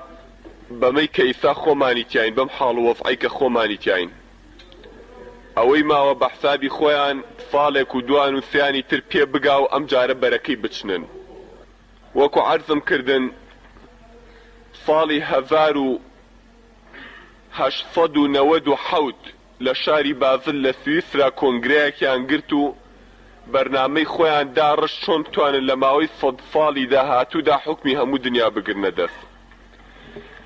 ئەوەی کە خۆیان قەراریان نابوو عجیب لەوایە توانیانە هەر هەمووی جێبەجێ بکەن و تەنفیزی بکەن. براکانم ئەم ڕۆوای لێ هاتووە ئەتوانین بڵێین لە هیچ دەوڵەتێکی دنیاە ئەگەر سەرکردەیەک یا حکوومەتێک بە دڵیان نەبێت جوولەکە نایەڵن دەوامی هەبێت و توولی هەبێت. 1001 جێژا و ئاژاوی بۆ نێنەوە هەتا سەر و نگومیەکەن ئیلا ئەبێ پیاوی خۆیان بێت بە هەچ طریقەیەک بێت نەک پیا و باشیش بێ بەس پیاوی ئەوان نەبێ ئەوان سەر و نگومی ئەکەن ئەبێ پیاوی خۆیان بێ بۆی بتوانن تەواو مەرامەکانی خۆیان و خطەکە و نەخشەکەی خۆیان بەجێ بگێن و بە ئامانجی بگێنن. براکانم پێشەوەی بە یەکسەر بینە سەر ڕۆژانی داهاتوو بە پێی فەرمودەکانی پێغەمبەر صلی الله علیه و سلم جوولەکە نیازی چیان هەیە و چی ئەکەن. حەزەکەم لەسەرم قسەی کەیسا بۆم کردن چۆن سەرکردەی دەوڵەتەکان بە گشتی و بەشی زۆریان هەڵبژاردەی دەستی جوولەکەن. جوولەکە ماوەی 70 دانە ساڵە بە حساب لەگەڵ عەرەبا چووە بە گژیەکە و ڕوبەڕووی عەرەب بووەتەوە. فەلەستینی داگیر کردووە. ئەو فەلەستینە کاتێک کە بەشێ بوو لە مەملەکەتی عوسمانی و لە دەوڵەتی عوسمانی آخر خەلیفەی دەوڵەتی عوسمانی کە سوڵتان عەبدولحەمیدی دووەم بوو کە ئیتر بە حساب خراپترین و بێدەسەڵاتترین و ضعیفترین خەلیفەی دەوڵەتی عەباسی بوو. تیۆدۆر هەرتزلی گەورەی جوولەکە لەگەڵ پحاخامێکی تر پیاوە ئاینێکی جوولەکەیە هەستا چوە لای ئەو کابرایە پێیوت جەنابی خەلیفە ڕابەری هەموو مسلمانانی عالەم ئێمە پەرت و بڵاوین لە دنیا و زوڵمێکی زۆرمان لێکراوە وەکو جوولەکە هاتووینەتە خزمەت جەنابێت ئەو ئەرزە کۆنەی کەیبا و باپیرانمان بۆ کاتی خۆی حەزەتی موساش کۆچی بۆ کردووە کە پێوتێ فەلەستین هاتووینەتە خزمەت جەنابێت بە عەدالەتی خۆت بۆمان بگێڕیتەوە پیانوت قوربان گیان خاکی فەلەستین چەند بەردی تایە ئەم مەنگە لیرەی ئاڵتونت دەینێ بەز ئەو فەلەستینەمان بەرەوە بە سوڵتان عەبدولحەمیدی دووەم ئاخر خەلیفەی دەوڵەتی عوسمانی پیانوت جوولەکەکان پیانوت تیۆدۆر هەرتزل خۆی چووە لای گەورەی جوولەکەکان سوڵتان عەبدولحەمیدیش لە وەڵامە پێی وتن وتی ئەگەر ماڵی خۆم بوایە و لە باوکمەوە بە میراتی بۆم مایەتەوە وەڵایی پێمە فرۆشتن ئێوە ئەو سیارەی پێبن بەزەوە ئەمانەتی خوایە و کردوێتە گەردنی من گەورەی موسڵمانانم و من حامی و پارێزەری خاکی موسڵمانانم ئەگەر بێت و بە ئێوەی جوولەکەی بفرۆشن سبەینێ لەبەر دەمی خوایە چی جوابەمەوە چۆن مقابلەی پێغەمبەرەکەم صلی الله علیه وسلم لە قیامەتە ئەوە بوو بەتفو بە جوێن کردنیە دەرەوە سوڵتان عەبدولحەمید کە کابرایەکی تورک بوو خاکی مسلمانان خاکی فەلەستین کە عەرەبی لەسەرە ژیان نەیفرۆش بە دوژمنی ئیسلام بە جوولەکە بەڵام بەداخەوە عەرەبەکان خۆیان فرۆشتیان عەرەبەکان خۆیان لەسەر مێزێکی زی و بە ڕازاوەی بە جوانی پێشکەش بە جوولەکەیان کرد جوولەکە هاتن ماڵ بە ماڵەگەڕان لە فەلەستینیانەوەم خانۆ بایی چەنە ئەوی 10,000 دینار ئەنەوە 50,000 و بۆمان چۆڵکە کابرا تەماعی گرت و بچۆڵێ کرد ئابەم شوێ خاکی فەلەستینیان هەبوو داگیر کرد جێگەی خۆیانیان تیا کردەوە ماوەی 50 دانە ساڵ ئابەم شێوەیە هەتاکو ساڵی 48 ئابەم شێوازە خاکی فەلەستینیان لە ئەهلی فەلەستینە کڕی جابراکانم لەم قەڕنەی خۆمانە کەڵە پیاوی عەرەب بە حسابی خۆیان قائیدی ئومەی عەرەبی پێشەوای ئومەی عەرەبی کە هەموو عەرەب فەخری پێوەکە و هەتا ئەمڕۆژ ئەوە لە ساڵی هەفتاوە مردووە هەتا ئەمڕۆژ هەر ئەیڵێنەوە هەر ئەو قائیدی ئومەی عەرەبی بوو توانی هەموو دەوڵەتە عەرەبیەکان لە دوای خۆیەوە کۆکات و بیانکا بەگشت دوژمنە بیانکا بەگشت جوولەکەیە جەمال عەبدولناسر بوو ئەم جەمال عەبدولناسرە کە ئاوا کردویانە بە شێری ساحەکە و لە عەرەبا پیاوی ئەو وەکو ئەو نەبووە و دایک ئەو لای وای نەخستۆتەوە ئەم جەمال عەبدولناسڕی کە لەوانەیە ئەوانەی کە لێرە عومریان هەیە لە بیریان بێ لە ساڵی 67 کە پەلاماری جوولەکەیان ناو لەم کوردستانەی ئێمەشەوە قواتی عەسکەری و کەتیبە و مەفرەزە ڕۆشتۆ کە لێوێ جیهاد و غەزای کردو چونکە هەموو مەملەکەت بە غەزای تێگەیشتن هەموو ئومەتی ئیسلام بە غەزای تێگەیشتن بۆیە لە دەوری ئەو تاغوتە کۆبوونەوە وایان زانی پیاوی چاکە وەکو ئیعلام خۆی بۆیانەکە نەیانزانی ئەمە تەمسیلیەکە و جوولەکە پیشانی خەڵکییە 200 ملیۆن مسلمانی کۆ کردەوە کردی بە گشت 2 ملیۆنە بەڵام لە ماوەی 6 ڕۆژە هەر 200 ملیۆن مسلمانەکەی شکان لە بەردەمی ئەو 2 ملیۆنەیە ئابڕۆی هەموو ئیسلام و عەرەبیشی برد ئەو جەمال عەبدولناسڕە کە ئەڵێن پێشەوای عەرەب بوو و دوژمن سەرسەختترین دوژمنی جوولەکە بووە حەز ئەکەم ئاگادار بن براکانم لە ساڵی ئەم کابرایم جەمال عەبدولناسر لە گەڕەکی جوولەکان لە قاهیرە لە گەڕەکی جوولەکان لەدایک بووە لە شاری قاهیرە لەگەڵ لەدایکبوونی دایکی مردووە لە باوەشی ئافرەتێکی جوولەکەیە پەروەردە بووە هەرچی خۆشەویستی و سۆزی ئەم جەمال عەبدولناسرە هەبوو لە عومریا بۆ ئەم ئافرەتە بوو تەسەوڕ کەنەوە ئەم ئافرەتەی خۆشەویست ئەم ئافرەتە جوولەکەیە کاتێک کە بوو بە ڕێی جمهوریش دوو جاسوسی ئیسرائیلیان گر لە میسرە هەموو دەوڵەتەکان تەکلیفیان کرد بەرەڵای نەکردنەوە دوو جاسوسە ئەو ژنە چوو لە ناو سجنە هەردووکیان هێنایە دەرەوە هەر لە قاهیرە سوار تیاری کردن لە مەتار و ناردنەوە بۆ ئیسرائیل زەلام نەیوێرا قسە بکات ئەم مەنگە دەسەڵاتی هەبوو ئافرەتە جوولەکەی لە ناو میسرە ئەم جەمال عەبدولناسڕەی قائیدی ئومەی عەرەبی لە ساڵی 1952 لە میسر انقلابی کرد و هاتە سەر حکم شۆڕشی ضباط ئەحراری پێوترێ لە ساڵی 1952 هاتە سەر حکم بە وەسائقی ڕەسمی زانداوە بە بەڵگە و مستەمسەکی ڕەسمی زانداوە لە ساڵی 1950 بۆ 52 یعنی ئەو 2 ساڵەی پێشەوەی تیا انقلابەکە بکەوە بێتە سەر حکم ئەو جەمال عەبدولناسڕە هەر ئەمەی کە زاندراوە بە دەلیلەوە 6 دانەجار لەگەڵ مخابەراتی ئەمریکی و مخابەراتی ئیسرائیلی اجتیماعی کردووە 4 دانەجاریان لە سواری بەلەمێ بوو لە بەحری ئەبیەزی متەوەسط باشە قائیدی ئومەی عەرەبی ئەگەر پیاوی جوولەکە و ئەمریکانی بۆچی 2 ساڵ پێشەوەی بیتە سەر حکم 6 دانەجار ئیجتیماع لەگەڵ مخابەرات و ئیسرائیل و مخابەراتی ئەمریکایەکەی ئەگەر ئەوان نەیان هێناویتە سەر حکم دوای ئەم تەمسیلیە و پێ دەرکەن. ئەو جەمال عەبدولناسڕی کە یەکەم کەس بوو سنەتێکی داهێنا کە قەسابخانەی گەورە گەورە بۆ موسڵمانەکان دابنێ 10,000 و 20,000 لێسەرە بڕین و لە سجنەکانە سەر و نگومیەکردن کە لە میسری خۆی دەستی پێکرد. ئەمە بوو قائیدی ئومەی عەرەبی و پێشەوای ئومەتی عەرەب دژی جوولەکە. ئەم جەمال عەبدولناسڕە لە ڕێگەی مخابەراتەکەی خۆیەوە مخابەراتی میسری توانی بیان بە هەچ حاڵێ بێت جاسوسێک لە ناو دەستگای ئیستیخباراتی ئیسرائیلە زەرعکەن و بیچەنن. کابرایەکی میسریان ناردبوو بۆ ئەوێ لەوێ ناویان نابوو دیڤید لیڤی لە ناو ئیسرائیلە کە ئەسڵا خۆی ناوی ڕەفەت بوو. ئەم کابرایە توانی میسر ئاگادار بکاتەوە پیان بڵێ لە ڕۆژی 5 مانگە 5 مانگی ئۆکتۆبەری 1967 سەعات 5 بەیانی هەموو تیاری جوولەکە هەڵەسێ لە تیارەخانەکانی میسر و سووریا. جێیشی میسر و سووریا تەفنیژەکە بۆ خاتی خۆ ئاگاداری خۆتان بن. جوولەکە پەلامارتانە ئێوە خۆتان کۆ کردو پەلاماری ئەو بن ئەو دەست پێشیەکە. سەعاتەکەی پێوتن، ڕۆژەکەی پێوتن، ساڵەکەی پێوتن. پێوتن لە سەعات 5 بەیانی 5 ئۆکتۆبەری 1967. بەرقەکەیان بۆ کرد بۆ جەمال عەبدولناسڕ. مخابەراتی میسری هەموو ئاگادار بوو، جێشی میسری هەموو ئاگادار بوو، تەیەران و هەموو جێشی دەوڵەتە عەرەبیەکانیشانەی کردەوە کەوا هجووم ئەکرێ. باشە کە تۆ ئاوە ئاگاداربی جوولەکە لە چ سەعاتێک و لە چ دەقەیەکە پەلامار دەیات تۆ 200 ملیۆن و ئەو 2 ملیۆن هەماقول لێ پێی نەوێریت. لە هەموو شتێکە لەوان زیاتر بوون. کەچی ئەوەی کە ڕوویا چی بوو براکانم؟ سەعات 5 بەیانی بێ ئەوەی یەک فیشەک لە یەک تیاری جوولەکە پێوەی بندێت تەقەی لێ بکرێت بە ئیسراحەتی خۆیان هاتن چی تیارەی میسری هەبوو هەر هەمووی نێشێنرا بووە جوان لە بەردەمی تیارەکانی جوولەکەیە هەر هەمیان کاول کرد هەر هەمیان سووتان هەمیان کرد بە قەرەبرود بەجارێ هەموو جێشی عەرەبیان لە تیارە خست بوو بە جێشێکی بێباڵ هەر بە یەک لەحظە هەرچی تیارەی عەرەب هەموو سووتانیان. باشە کاکە ئاخر ئێمە لە ئینزارا بووین لەگەڵیانە ئەی تیارەچی لە کاتی ئینزارا بێ لە تەنیشت تیارەوە بنوێ ئەی تیارەچەکان لەکوێ بوون؟ وەڵا دیار نین. ئەم لە ئەو لە تیارەچی لەکوێن کە سەیان کرد ئەو شەوە ئەمە لاخۆی هەموو ئاگادارن کە هجووم بکرێتە سەریان.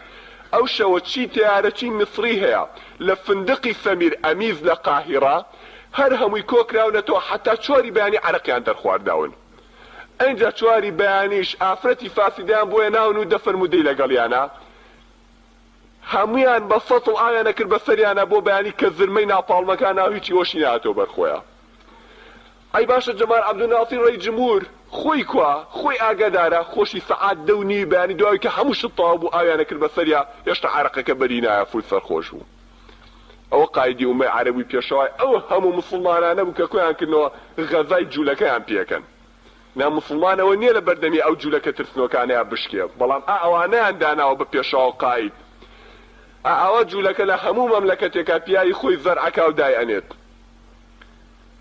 30 دانە ساڵە شعبی فەلەستینی کێ قایدتانە کێ پێشەواتانە کێ حەقتان بۆ وەرەگرێت کێ جوولەکە تەفرەت ناکە کێ دینی خوا سەرەخات؟ یاسر عەرەفات. یاسر عەرەفات کێیە؟ من لەگەڵ زەلامێکا دوژمنایەتیم هەبێت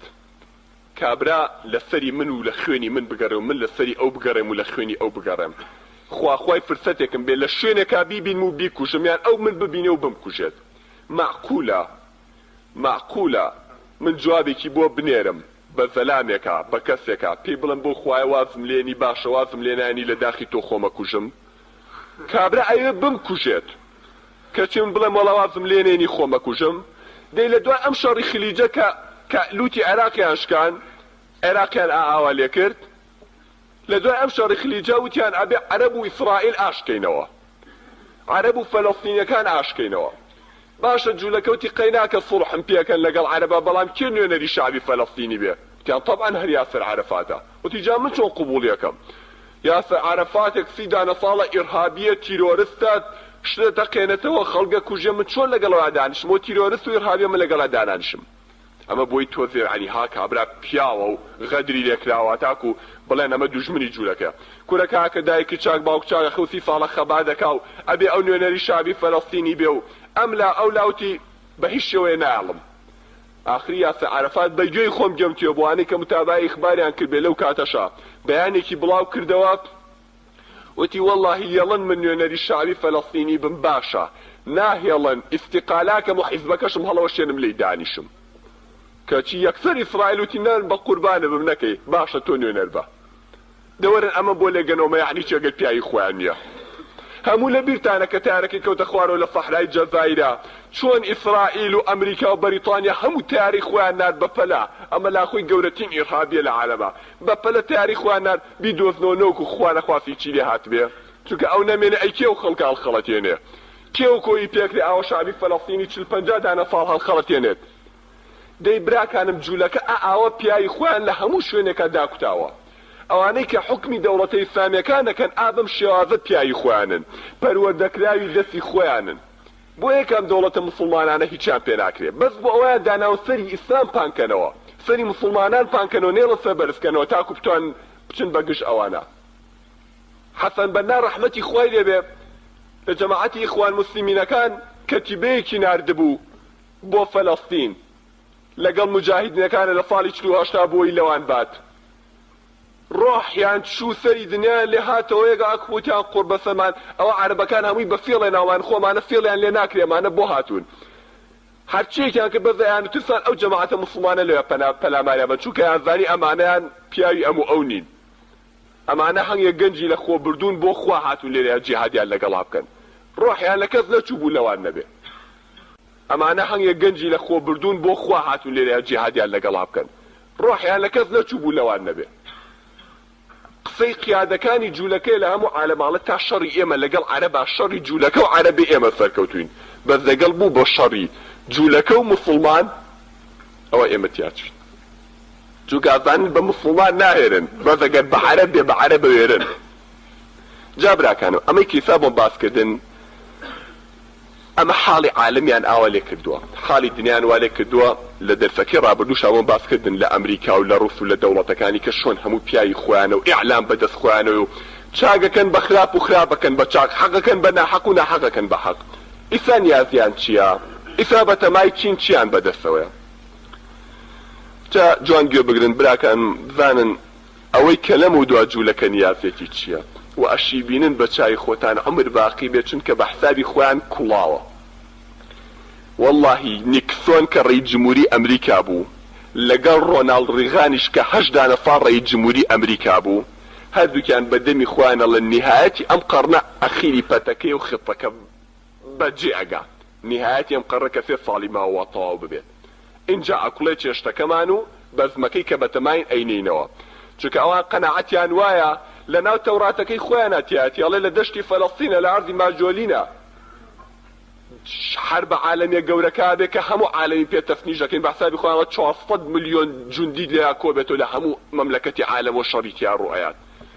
عالمی تیا کوژێ لە کۆنەوە ئەمەیان داناوە قەناعەتی خۆیانە باوەڕتان هەیە فلیمیان دەرکردووە لە ناو ئەمریکایە باسی ئیمامی مەهدیەکات مەهدی منتەظەر محەممەدی مەهدی باسی دەجال و مەلیکەکەی خۆیانەکە باسی شەڕی ئیسلام و مسلمان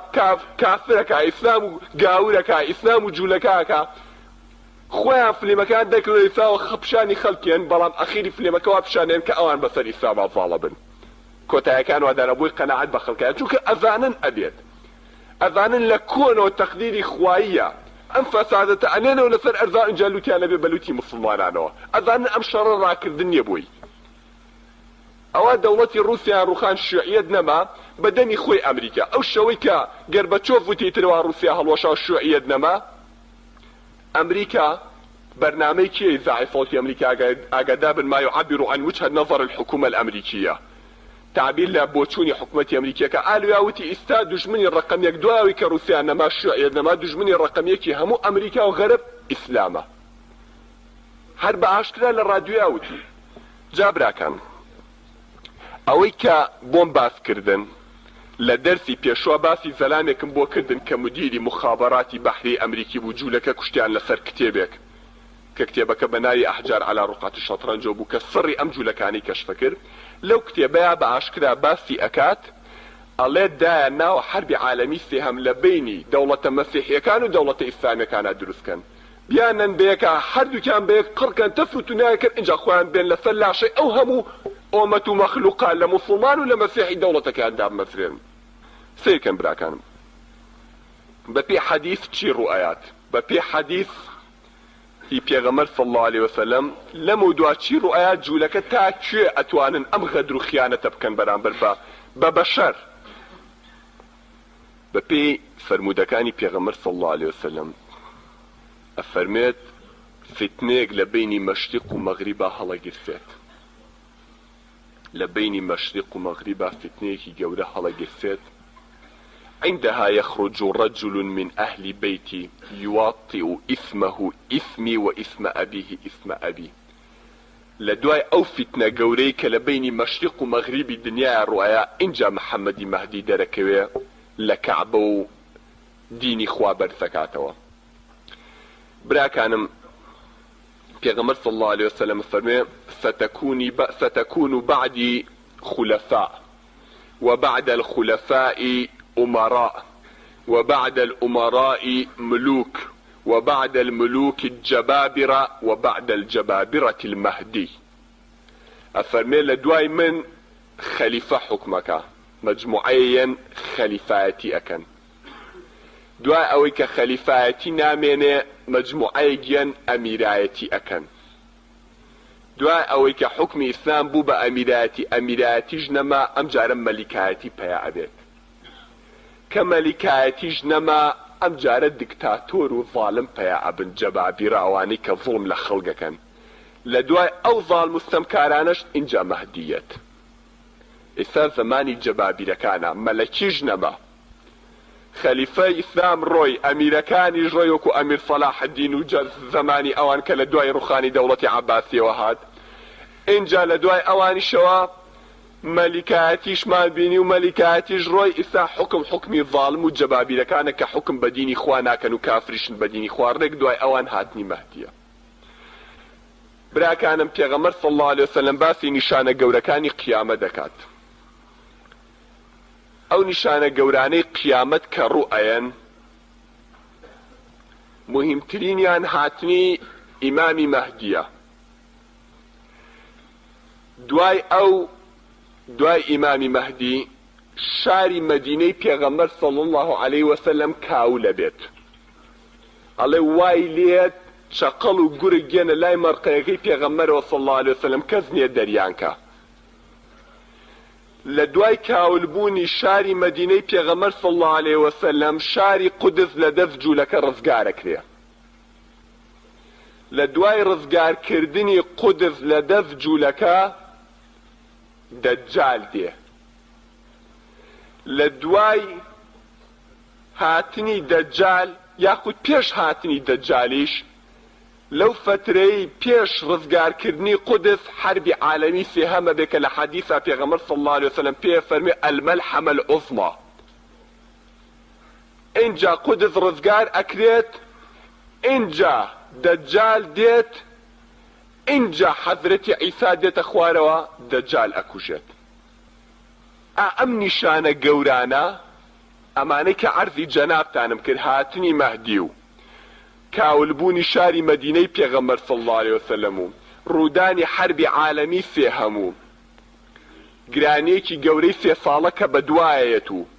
دووکەڵێکی گەورە دوخان کە پێڵەکە ئەڵێ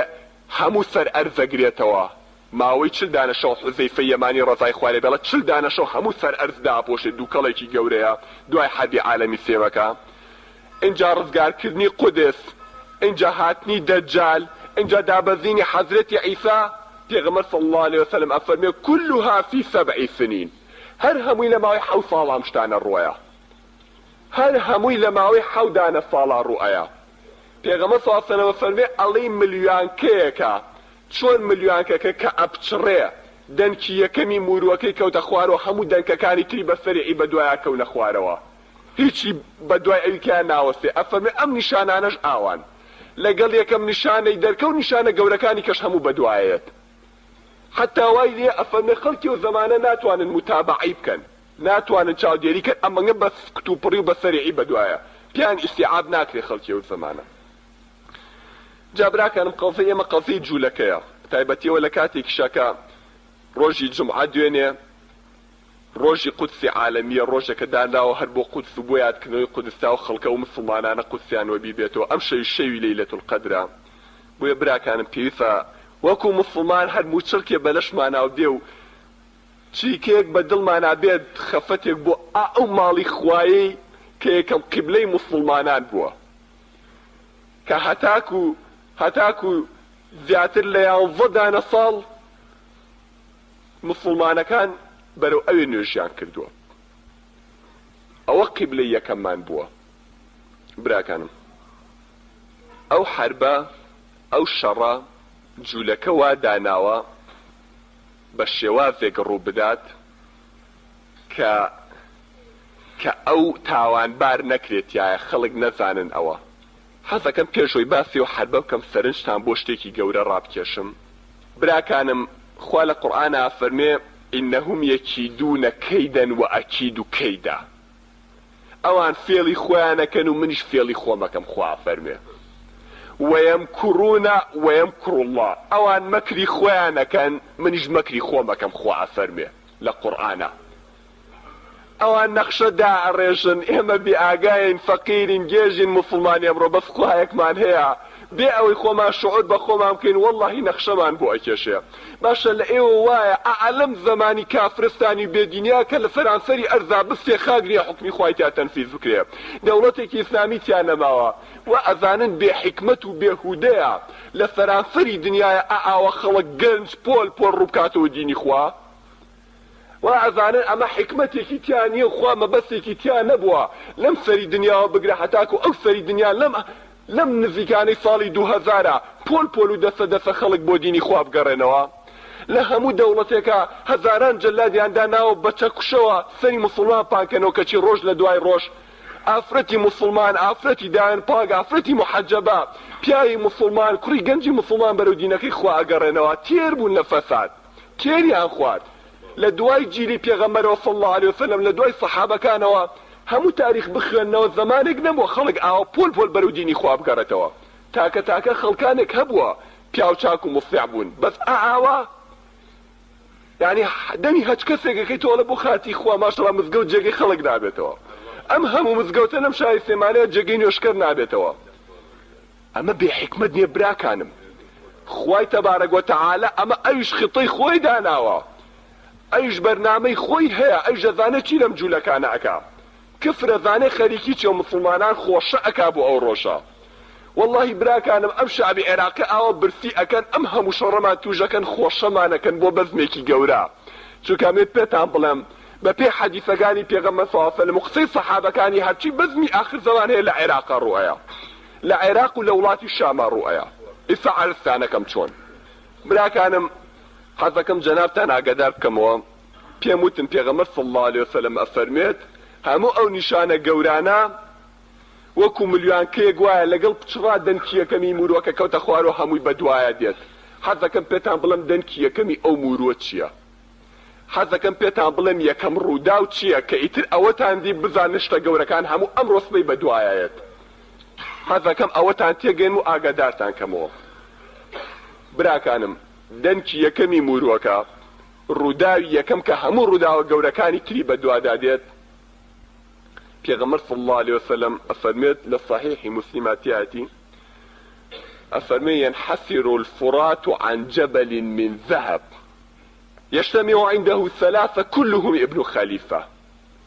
تكون عنده مقتلة عظيمة حتى يقتل من كل 199. ئەفەرمێ ئاوی فرات لە عێراق دوو چەم نییە، دیجلە و فرات. ئەفەرمێ نەهری فرات، چەمی فرات ئاوەکەی ئەگیرێتەوە لەو ئاخر زەمانەیە، ئاوی فرات ئەگیرێتەوە. ئەفەرمێ لەگەڵ گیرانەوەی نەهری فرات شاخێک ئاڵتونی تیا دەرەکەوێت لە جێگاکەیە لە ڕێڕەوەکەیە کە ئاوەکەیان گرتەوە. ئەفەرمێ لەسەر ئەو ئاڵتونە 3 جەماعەت، 3 تاقم، 3 دەسە، 3 دەوڵەت، ئیتر نازانم چی ئەبن، کۆ ئەبنەوە لە سەری شەڕێک ئەکەن. پێغەمبەر صلی الله علیه و سلم فەرمێ لە کولی 100 نەفەر یەکێکی ئەگەر دەرچێت ئەمەگە شەڕەکە گەورە ئەبێت. ئەفەرمێ و ئاڵتونە فتنەیە ئەگەر کەسیشی لێ نەبوو چوویتە سەری دەستی بۆ نەبەی فتنەیە ئەو ئاڵتونە. براکانم لەگەڵ ئەمە ڕوویە بزانە ئەوە مەهدی ئەم ڕۆسبەی لە سعودیەوە ئیعلانی خۆیەکە، لە دوای ئەویش دەجالێت، لە دوای ئەویش حەزەتی عیسایەتە خوارە، ئەو هەموو بەزمە لە دوای ئەوە ڕۆیە. ئەوە ڕووداوی یەکەمە، چاوەڕێ بن بۆ ئەوی بزانن چەند نزیکیشە ئێمە لە چ زەمانێکین هەر بچن گوێ لە ڕادیۆ بگرن شەوانە با باسێکی تورکیا بۆ بکەن هەموو دەوڵەتەکان 14 سەدی لەسەر ئاوی فرات دروست کردو، 14 پرت.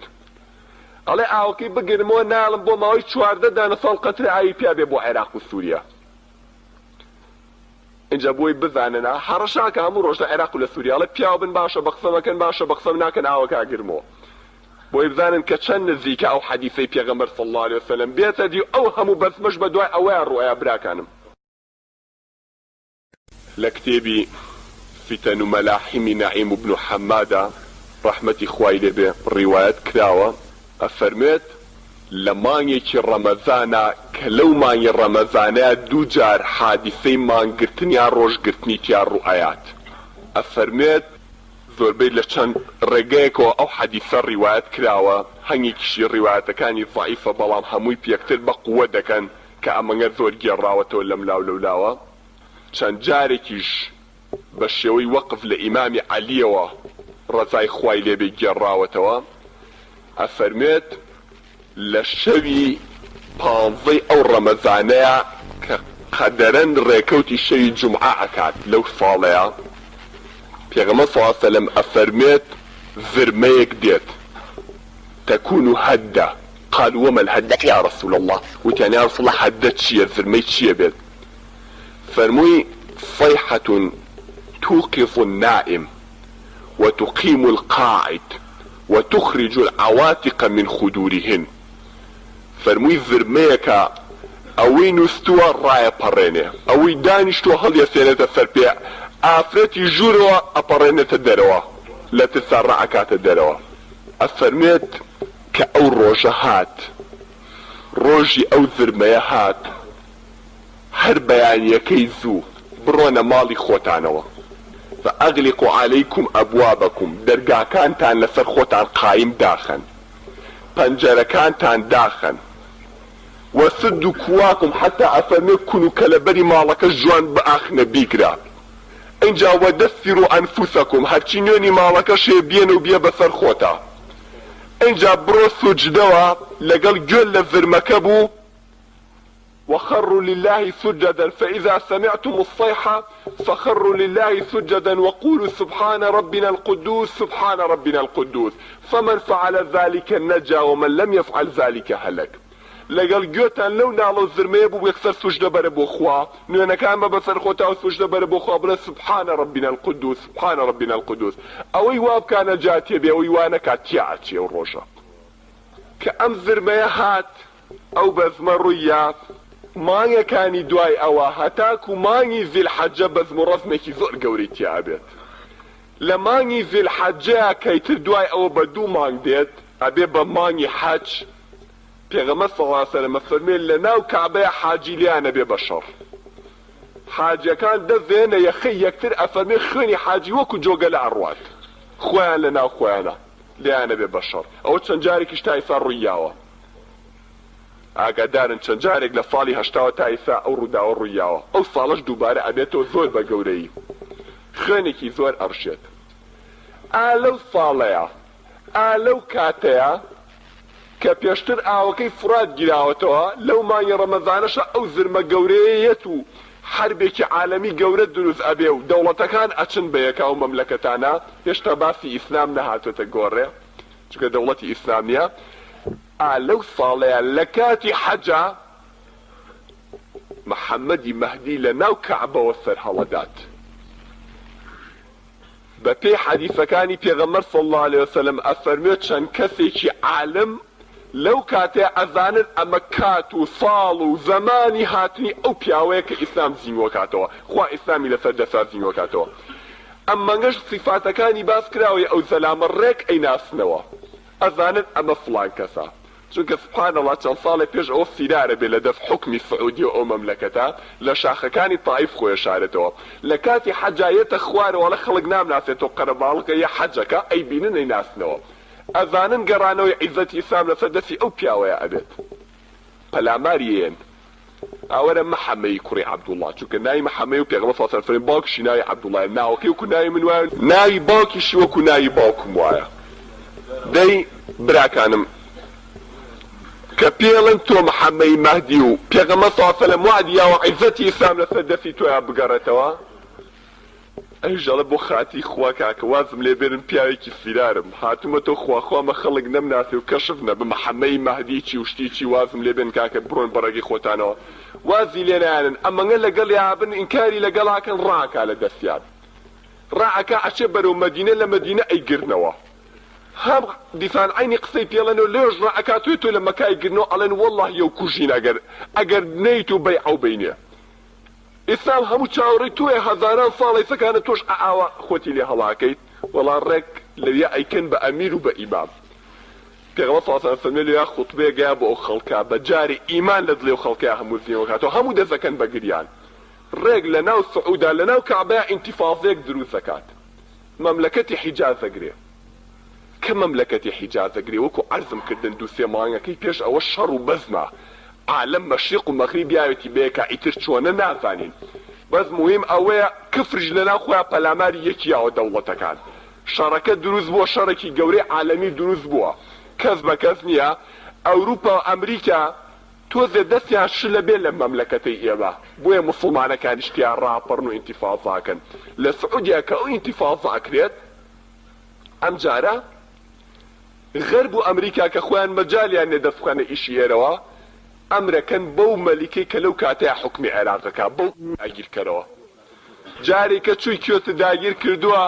پێشتر عێراق چۆ کوێتی داگیر کردووە ئەم جارە بڕۆ پەلاماری سعود بە خۆمان ئەم جارە ئەمر پێکەین تۆ بڕۆ داگیریکە ئەم جارە پێغەمبەر صلی الله علیه وسلم فەرمێ حاکمی عێراق جێیشێک ئەنێرێ بۆ سەرکوتکردنی ئینتیفاضەکەی محەممەدی مەهدی بۆ ئەوەی ئەو جێشە موسڵمانەی کە کەعبەیان ڕزگار کردو و گرتویانە سەریان پاکەنەوە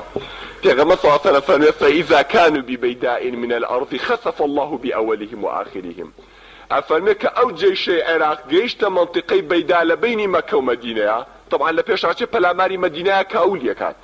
شاری مەدینەی پێغەمبەر صلی الله علیه وسلم ئەگرێ ئەکەوێتە ڕێ لێوە بەرەو کەعبە لە بینی سەحراکەی مەکە و مەدینەیە پێغەمبەر صلی الله علیه وسلم فەرمێ ئەو جێشە ڕۆئەچێ ئەفەرمێ ڕۆئەچێ تەنها دوو کەسی لێ نەجات ئەبێ یەکێکیان خەبەر بەرەو لای محەممەدی مەهدی و موسڵمانەکانی وێ بە یەکێک خەبەرە ناخۆشەکە بۆ کابرای عێراق هێنێتەوە ئەفەرمێ زەلام لەو جێشە دەرناچێت ئیتر چۆن ڕۆئەچێت عەرزەقلیشێتەوە تیاچن قومبەڵی زەڕیان پێمەڵ ئەمەیان نازانم لە عیلمی خوایە بەس چەندین حەدیثی صحیحی پێغەمبەرمانەیە صلی الله علیه وسلم کە ئەفەرمێ ئەو جێشە لەوێ ڕۆئەچێت کە لەگەڵ ڕۆچ و جێشەکە تیاچوو ئەمەی تر ناوی شان و شەوکەتی محەممەدی مەهدی و ئەو کۆمەڵە موسڵمانەی لەگەڵیان بەقووەترە بێ ئەم جارە محەممەدی مەهدی بە خۆی و جەماعەتەکەی و هەڵەسێ بەرەو ئەردەنەکەوێتە ڕێ ئەردەنی ژەگرێوە گاتە جنوبی سووریا ئالەو کاتەیە کابرای عێراق هەموو جێشی خۆی ئەم جارش بۆ کۆکاتەوە بە قیادەی خۆیە چه پەلاماریەیە کە پەلاماریان ئەیەن جێشی موسڵمانەکان کەم و جێشی عێراقی بەقووەت خەریکە بێ محەممەدی مەهدی و جێشەکەی بشکێت پێغەمبەر صلی الله علیه وسلم فەرمێ ئالەو کاتەیە جەماعەتێک لە مەشریقەوە جێشێک لە خۆر هەڵاتەوە یەن بەهانای ئەو کۆمەڵە موسڵمانەوە ئەوان لە دواوە ئەو جێشەی کرد ئەفەرمێ عەلەمەکەیان ڕەشا ئەفەرمێ ئەمان لە دواوە لێیانن و ئەوانیش لە پێشەوە جێشی عێراق لێرە تەفنیژە بێ ئەو حاکمی عێراقیش لێرە ئەکوژێت جا ئەو جێشە کە عەلەمەکەی ڕەشە پێغەمبەر صلی الله علیه وسلم فەرمێ خۆتانی بگەێنێ وەلەو حەبوەن عەلە الثەلج ئەگەر بەسەر بەسرا خۆتان خشانە خۆتان بگەێنە ئەو جێشە چونکە ئەو جێشە نەسڕەتی موسڵمانانی تایە عیزەت بۆ ئیسلامە گێڕێتەوە لە ئاخر زەمانە ئەمەngە جێشێکی گەورەیە والله لە ڕیوایەتێکیشا لە دەیلەمیە حتا دیومە ڕیوایەتەکە غەریبیشە بەڵام حەدیث و لە پێغەمبەریشەوە صلی الله علیه وسلم ڕیوایەتێکە ئەڵێ شیعاری ئەو جێشە ئەڵێن بکوش بکوش هەر بە لەفزی بکوش بکوش لە حەدیثەکەیە هێناوێتی ئەڵێ بکوش بکوش ئەڵێ ئەمەngە ڕقن ئەو جێشە حتى مسلمانەکانی ئەو زەمانە لیانەکەونە شکۆڵەت خوا تۆ بڵێ ئەمانە مسلمان بن ئەمەngە دڕەقن ئەمەngە مسلمانی بەزەبرن وا لە کفرێنەڵە حتى مسلمانەکانی خۆشیان لیانەکەونە شکەوە ئەمەngە جێشێکی قایم و پتەوە دێ ئاوایی جێشی کابرای عێراقی لەوێ ئەو تاخوتە لە ناو ئەبن ئەو کاتە حکمی عێراق و سووریا و ئەردەن و حیجاز و سعودیا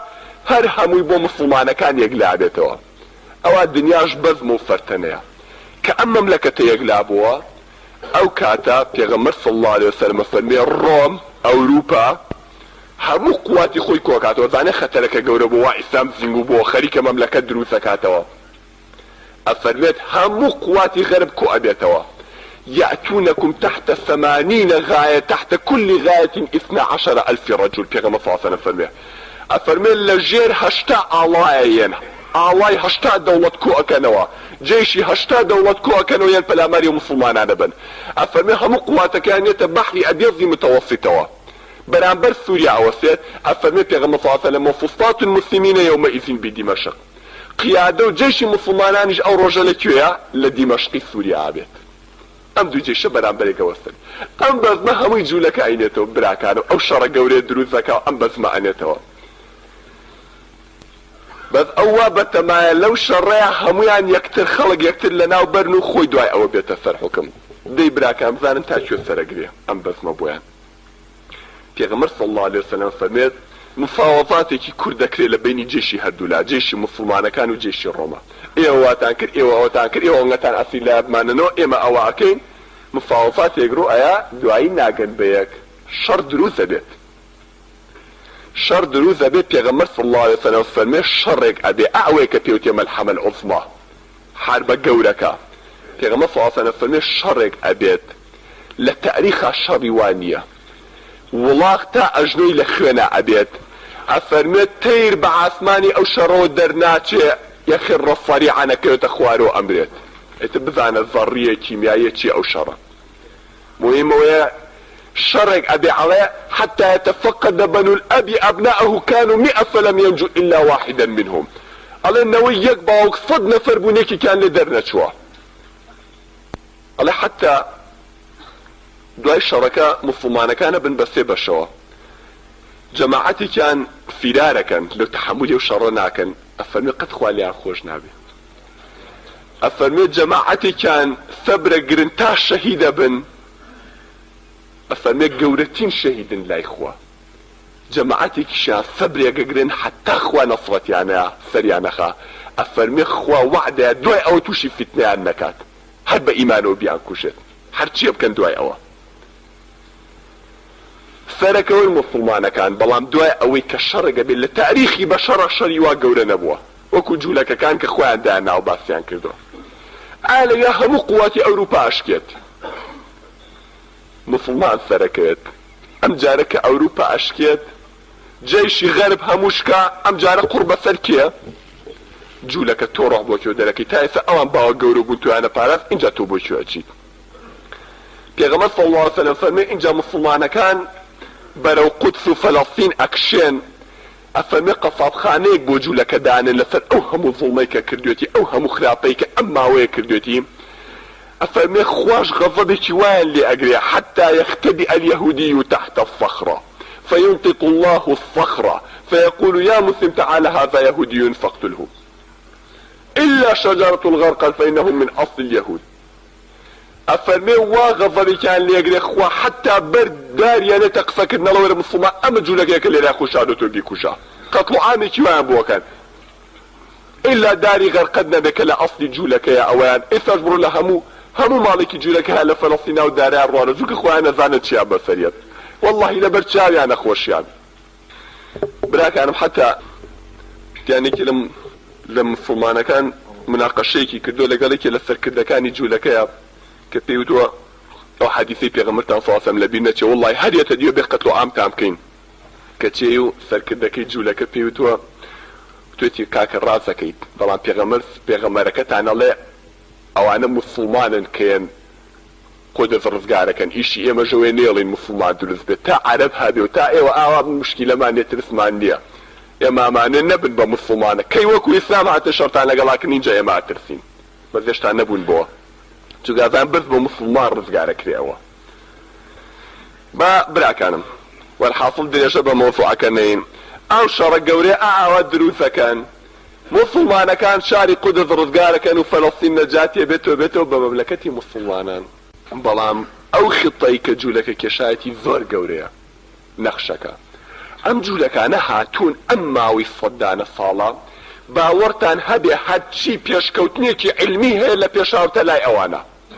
ئەوان بە پارایی کڕن شتی وا کەشف بووە لە ناحیە عیلمە تا ئیسا بەشەر پێی نەزانیوە ئەوان شاردویانەتەوە تا لای خۆیانە هەڵیان گرتۆ بۆ ڕۆژی خۆیان. ئەو مەلیکەش بەپی پرۆتۆکۆلاتەکانی خۆیان و خطەکەی کە خۆیان دایانناوە مەلیکێکە لە مناڵیەوە پەروەردەیەکەن بۆ ئەو ڕۆژە. ئەو مەلیکەیان کە پێی ئەوتێ دەجال پێغەمبەر صلی الله علیه وسلم بە دەجال ناوی ئەبا کە حکمەکات لە آخر زەمانە.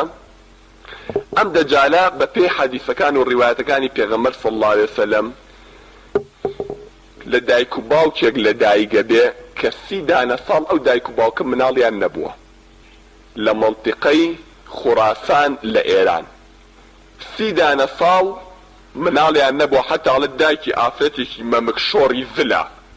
قەڵەوێکی زلە. لە دوای 30 ساڵ کە مناڵیانە بێ ئەم دەجالیانە بێ. ئەمیش ئەوە نییە وەکو هەنگە کەس ئەیگێڕێتەوە و بیستویانە مەخلوقێکی وا دروستە بەلا حەبەینی ئەم گوێی و ئەم گوێی پشتە گوێی و ئەنازانم 40 ڕۆژە و چیچی ئەمانە نێ بەشەرێکە وەکو باقی بەشەر.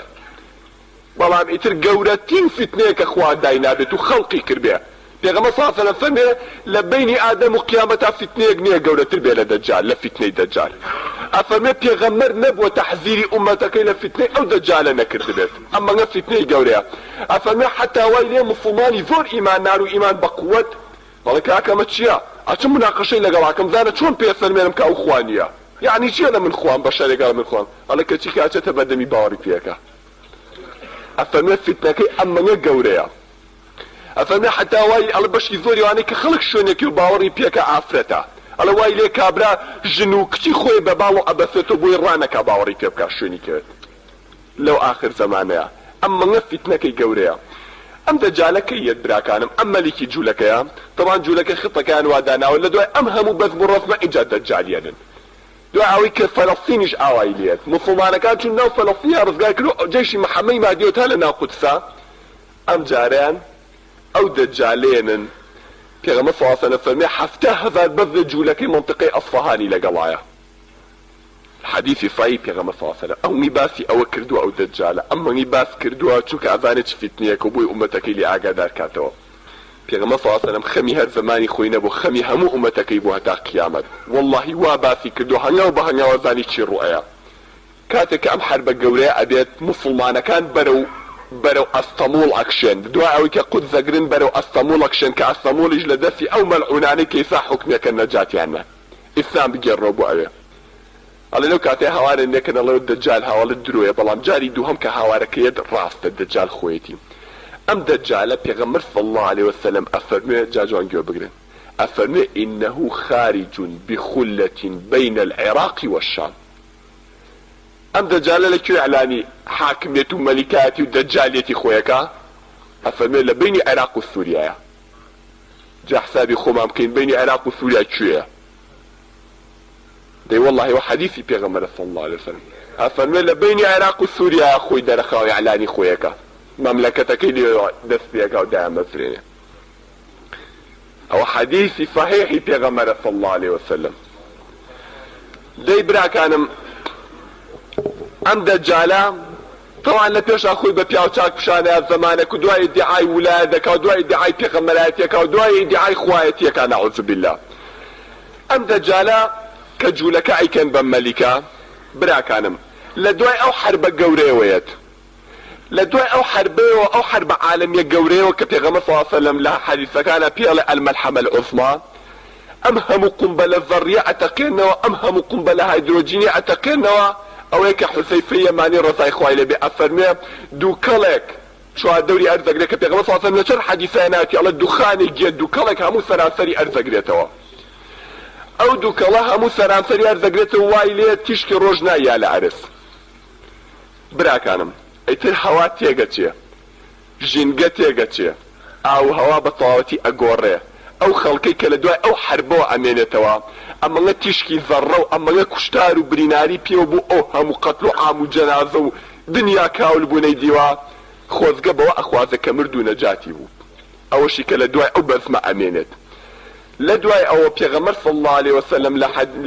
ابن ماجه تیادی و طەبرانیش ڕیوایەتی کردووە ڕزای خوا لە هەردووکیان بێ ئەڵێ 3 ساڵ گرانی ئەبێت ئەفەرمێ ساڵی یەکەمینیان یەک لەسەر 3 بارانی عەرز و سەوزایی عەرز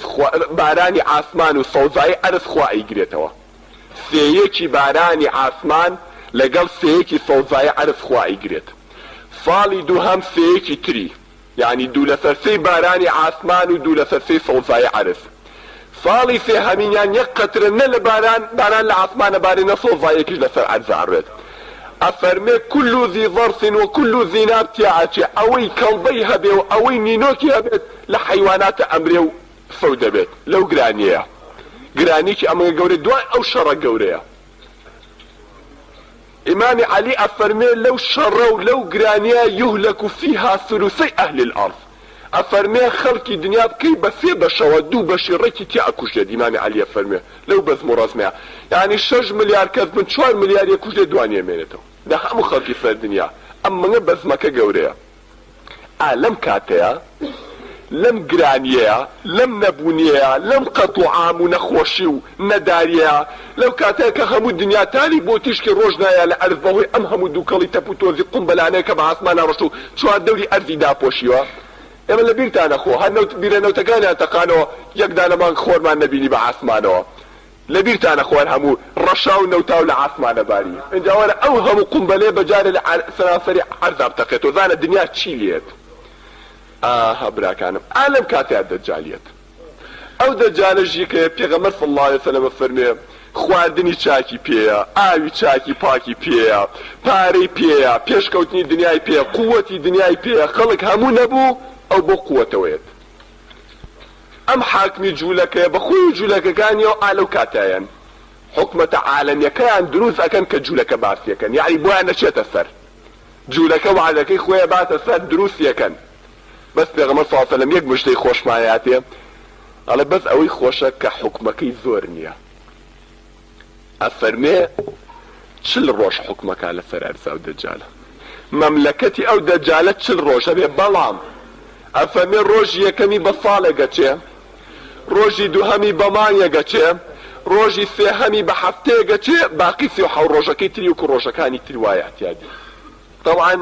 ڕۆژی یەکەم بە ساڵێک دووهەم بە مانگێک سێهەم بە هەفتەیەک یەکێ لە سەحابەکان ساوتی یا رەسوول الله ئەو ڕۆژەی کە بە ساڵێک ئەچێ چۆن نوێژی تیا بکەین هەر 5 فەرسی تیا بکەین فەرمووی نەخێر فەرمووی حسابی کە هەر حسابی شەو ڕۆژێکی تر هەر حسابی 24 ساعت و 5 فەرسی تیا بکە هەر 24 ساعت و 5 فەرس یعنی براکانم هەر بەڕاستی شەو ڕۆژەکە بێ بە ساڵێک نەک بڵێن لە ناخۆشیاوکو ساڵێک لە خەڵگەڕوایان وایان وە هەر شەو ڕۆژەکە بێ بە ساڵێک چونکە ئەمە هەموو تەپ و تۆزە 4 دەوری عەرزی گرتووە تیشکی ڕۆژ نایە لە عەرز خەڵک نازانن نەشەوە نە ڕۆژە خەڵک لێیان تێگەچێ شیرازەی ئەرز تێگەچێ ئەو غوبار و تەپ و تۆزە بە دەوری عەرزەوە لێیان تێگەچێ هەر کولی 24 ساعت خەڵک بە سەعاتیشکە نەک بۆی کە ڕۆژ ببینەوە بوو بە نیۆڕۆ بوو بە بەیانی ئاو بوو بۆ تێگەن براکانم ئەنجە دوای ئەو وردە وردە کە تەپ و تۆزەکە نامێنێت وردە تۆزێ ڕۆژ دەرەکەی و دیسان و تەپ و تۆزەی گرێتەوە غوبارەی گرێتەوە بوخارەکەی گرێتەوە دوخانەک و دووکەڵەکەی گرێتەوە مانگێکی ترە خارێتەوە خەڵک ڕۆژ نابینێت دوای تۆزێکی تر دەرەکەوێتەوە خەڵگەی بینێ و ئەم جارە ئەیگرێتەوە هەفتەیەکی تر دەرناکرد تا وردە ئەو غوبار و تەپ و تۆزە لە دەورزی عەرز ئەڕەوێتەوە نامێنێت اینجا ڕۆژەکانی ئەتیا دێتەوە یعنی بە معنایەکی تر مەملەکەتی جوولەکە مملكتي دجال بفي حديثي بيغمبر صلى الله عليه وسلم صالك مانيك حفتيك وسيوح وروشا خاينت انجا لو كاتي ام دجال لدو قولوا هجومك بفي حديثي بيغمبر صلى الله عليه وسلم لدو قولوا هجومك قولي كان للشمال عراق قولة كتني للجزيرة عربية برو كيو برو فلسطين هجومك برو فلسطين هجومك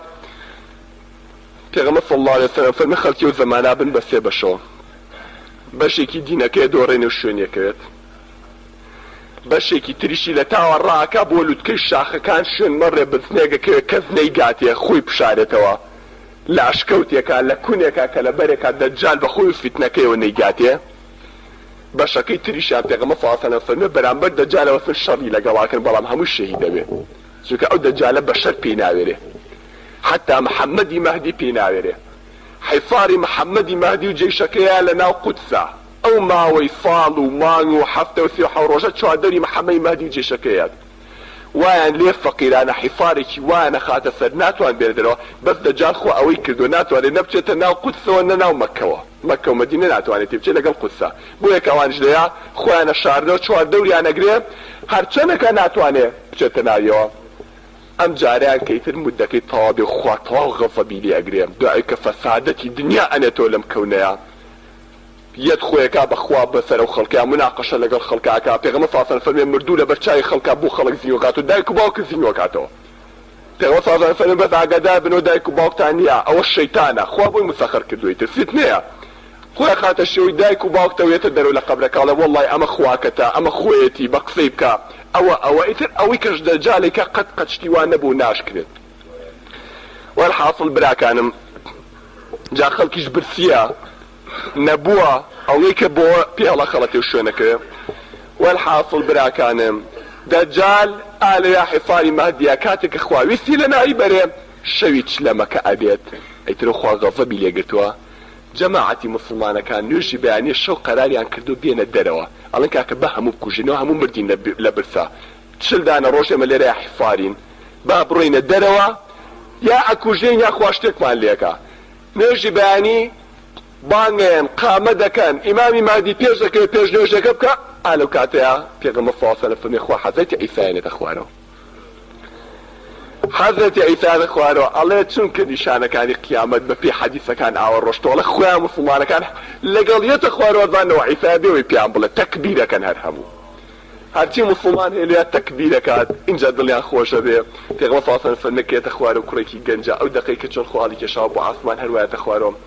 کوڕێکی گەنجی 33 ساڵەیە ئەڵی تازە لە حەماماتۆتە دەرەوە ئاو لە ناو چاوانیەت کێ چوارشانەیەکی سوورکارە مەهدیەتە دوازانەوە حەزەتی عیسایە تۆ پێشکەوە قوربان تۆ پێغەمبەری خوای ئەڵێ نەخێر ئەم ئومەتە ئیمامیانە بێ هەر لە خۆیان بێ بێت تۆ پێشکەی حەزەتی عیسا نوێژ لە دوای محەممەدی مەهدیەوەکە.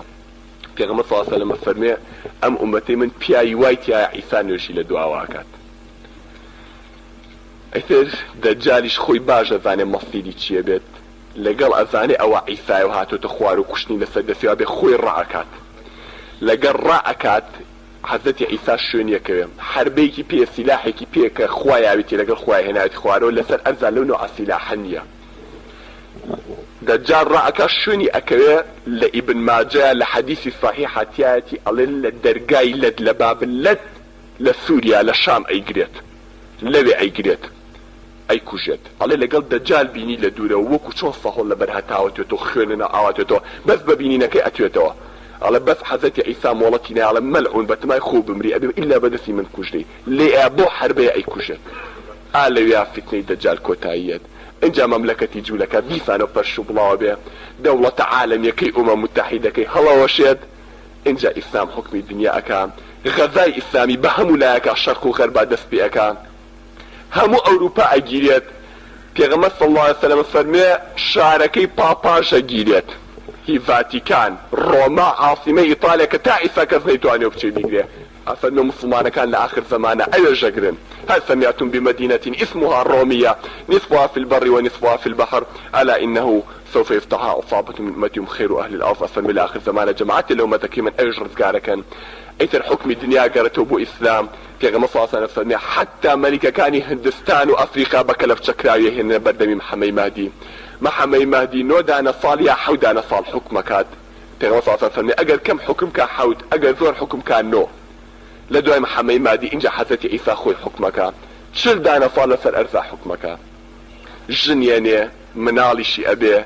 کە وەفاتیشی کرد لە تەنیشت پێغەمبەر صلی الله علیه وسلم ئەنێژێ ئەوە قەبری پێغەمبەر صلی الله علیه وسلم ئەم بەکرد لە تەنیشتی عومەر لە خواریەوە تەنیش عومەر چۆڵە ئالەوێ ئەنێژێت حەزەتی عیساش لە ئاخر زمانە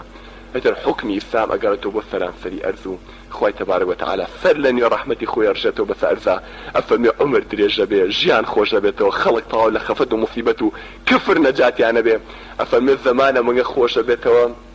هاوارك ري بنا مملكتك كان كيف فقيد بابي بو خزيني دولة طاري بيني فنو يكزل ام ناچێت ام لا او لا يكزل امچێت کاچەڵە کاکە من فەقیرم داڵم کۆش بکەرەوە ئەڵێ چی ئەڵێ کۆش بکەرەوە کۆشی ئاواکاتۆ بە خاکەناس ئاڵتونەکە نەکۆشی پاراکە نەکۆشی ئەڵێ کە سەرێکی ئەم لاولای خۆیەکە کەس نەهاتووە بەس ئەم هاتووەڵێ ئەی خاک بەسەرم لە من چاوچنۆکتر نەبوو لەم مەملەکەتەیە ئەڵێ ئەوش ئاڵتونەکە فراتۆڵن کاکە تازە یاومایەتی ئەڵێ بەخوا نامێ ئەڵێ ئێمەش کۆی ناکەینەوە نامانێتەوە زەمان ئاوا خۆشە بێت ئیسلام ئاواگەڕێتەوە بۆ سەرانسەری ئەرز حکمی قورئانێتەوە سەر ئەرز خوای گەورە نەمان مرێنێتە ئەو کات و زەمانە ئەبینین خوای گەورە بیکەی بە خاتی گەورەی خۆت خوای بیکەی بە خاتی وەحدانێتی خۆت خوای گەورە بیکەی بە خاتی ناوە پیرۆزەکانی خۆت عیزەتی ئیسلام بگێڕیتەوە خوای گەورە لەم زەلیلیە نەجاتمان بی خوای گەورە قورئانەکەی خۆ بەرزکەیتەوە خوای گەورە حکمی ئیسلام بگێڕیتەوە خوای گەورە مەملەکەتی قورئان دامەزرێنی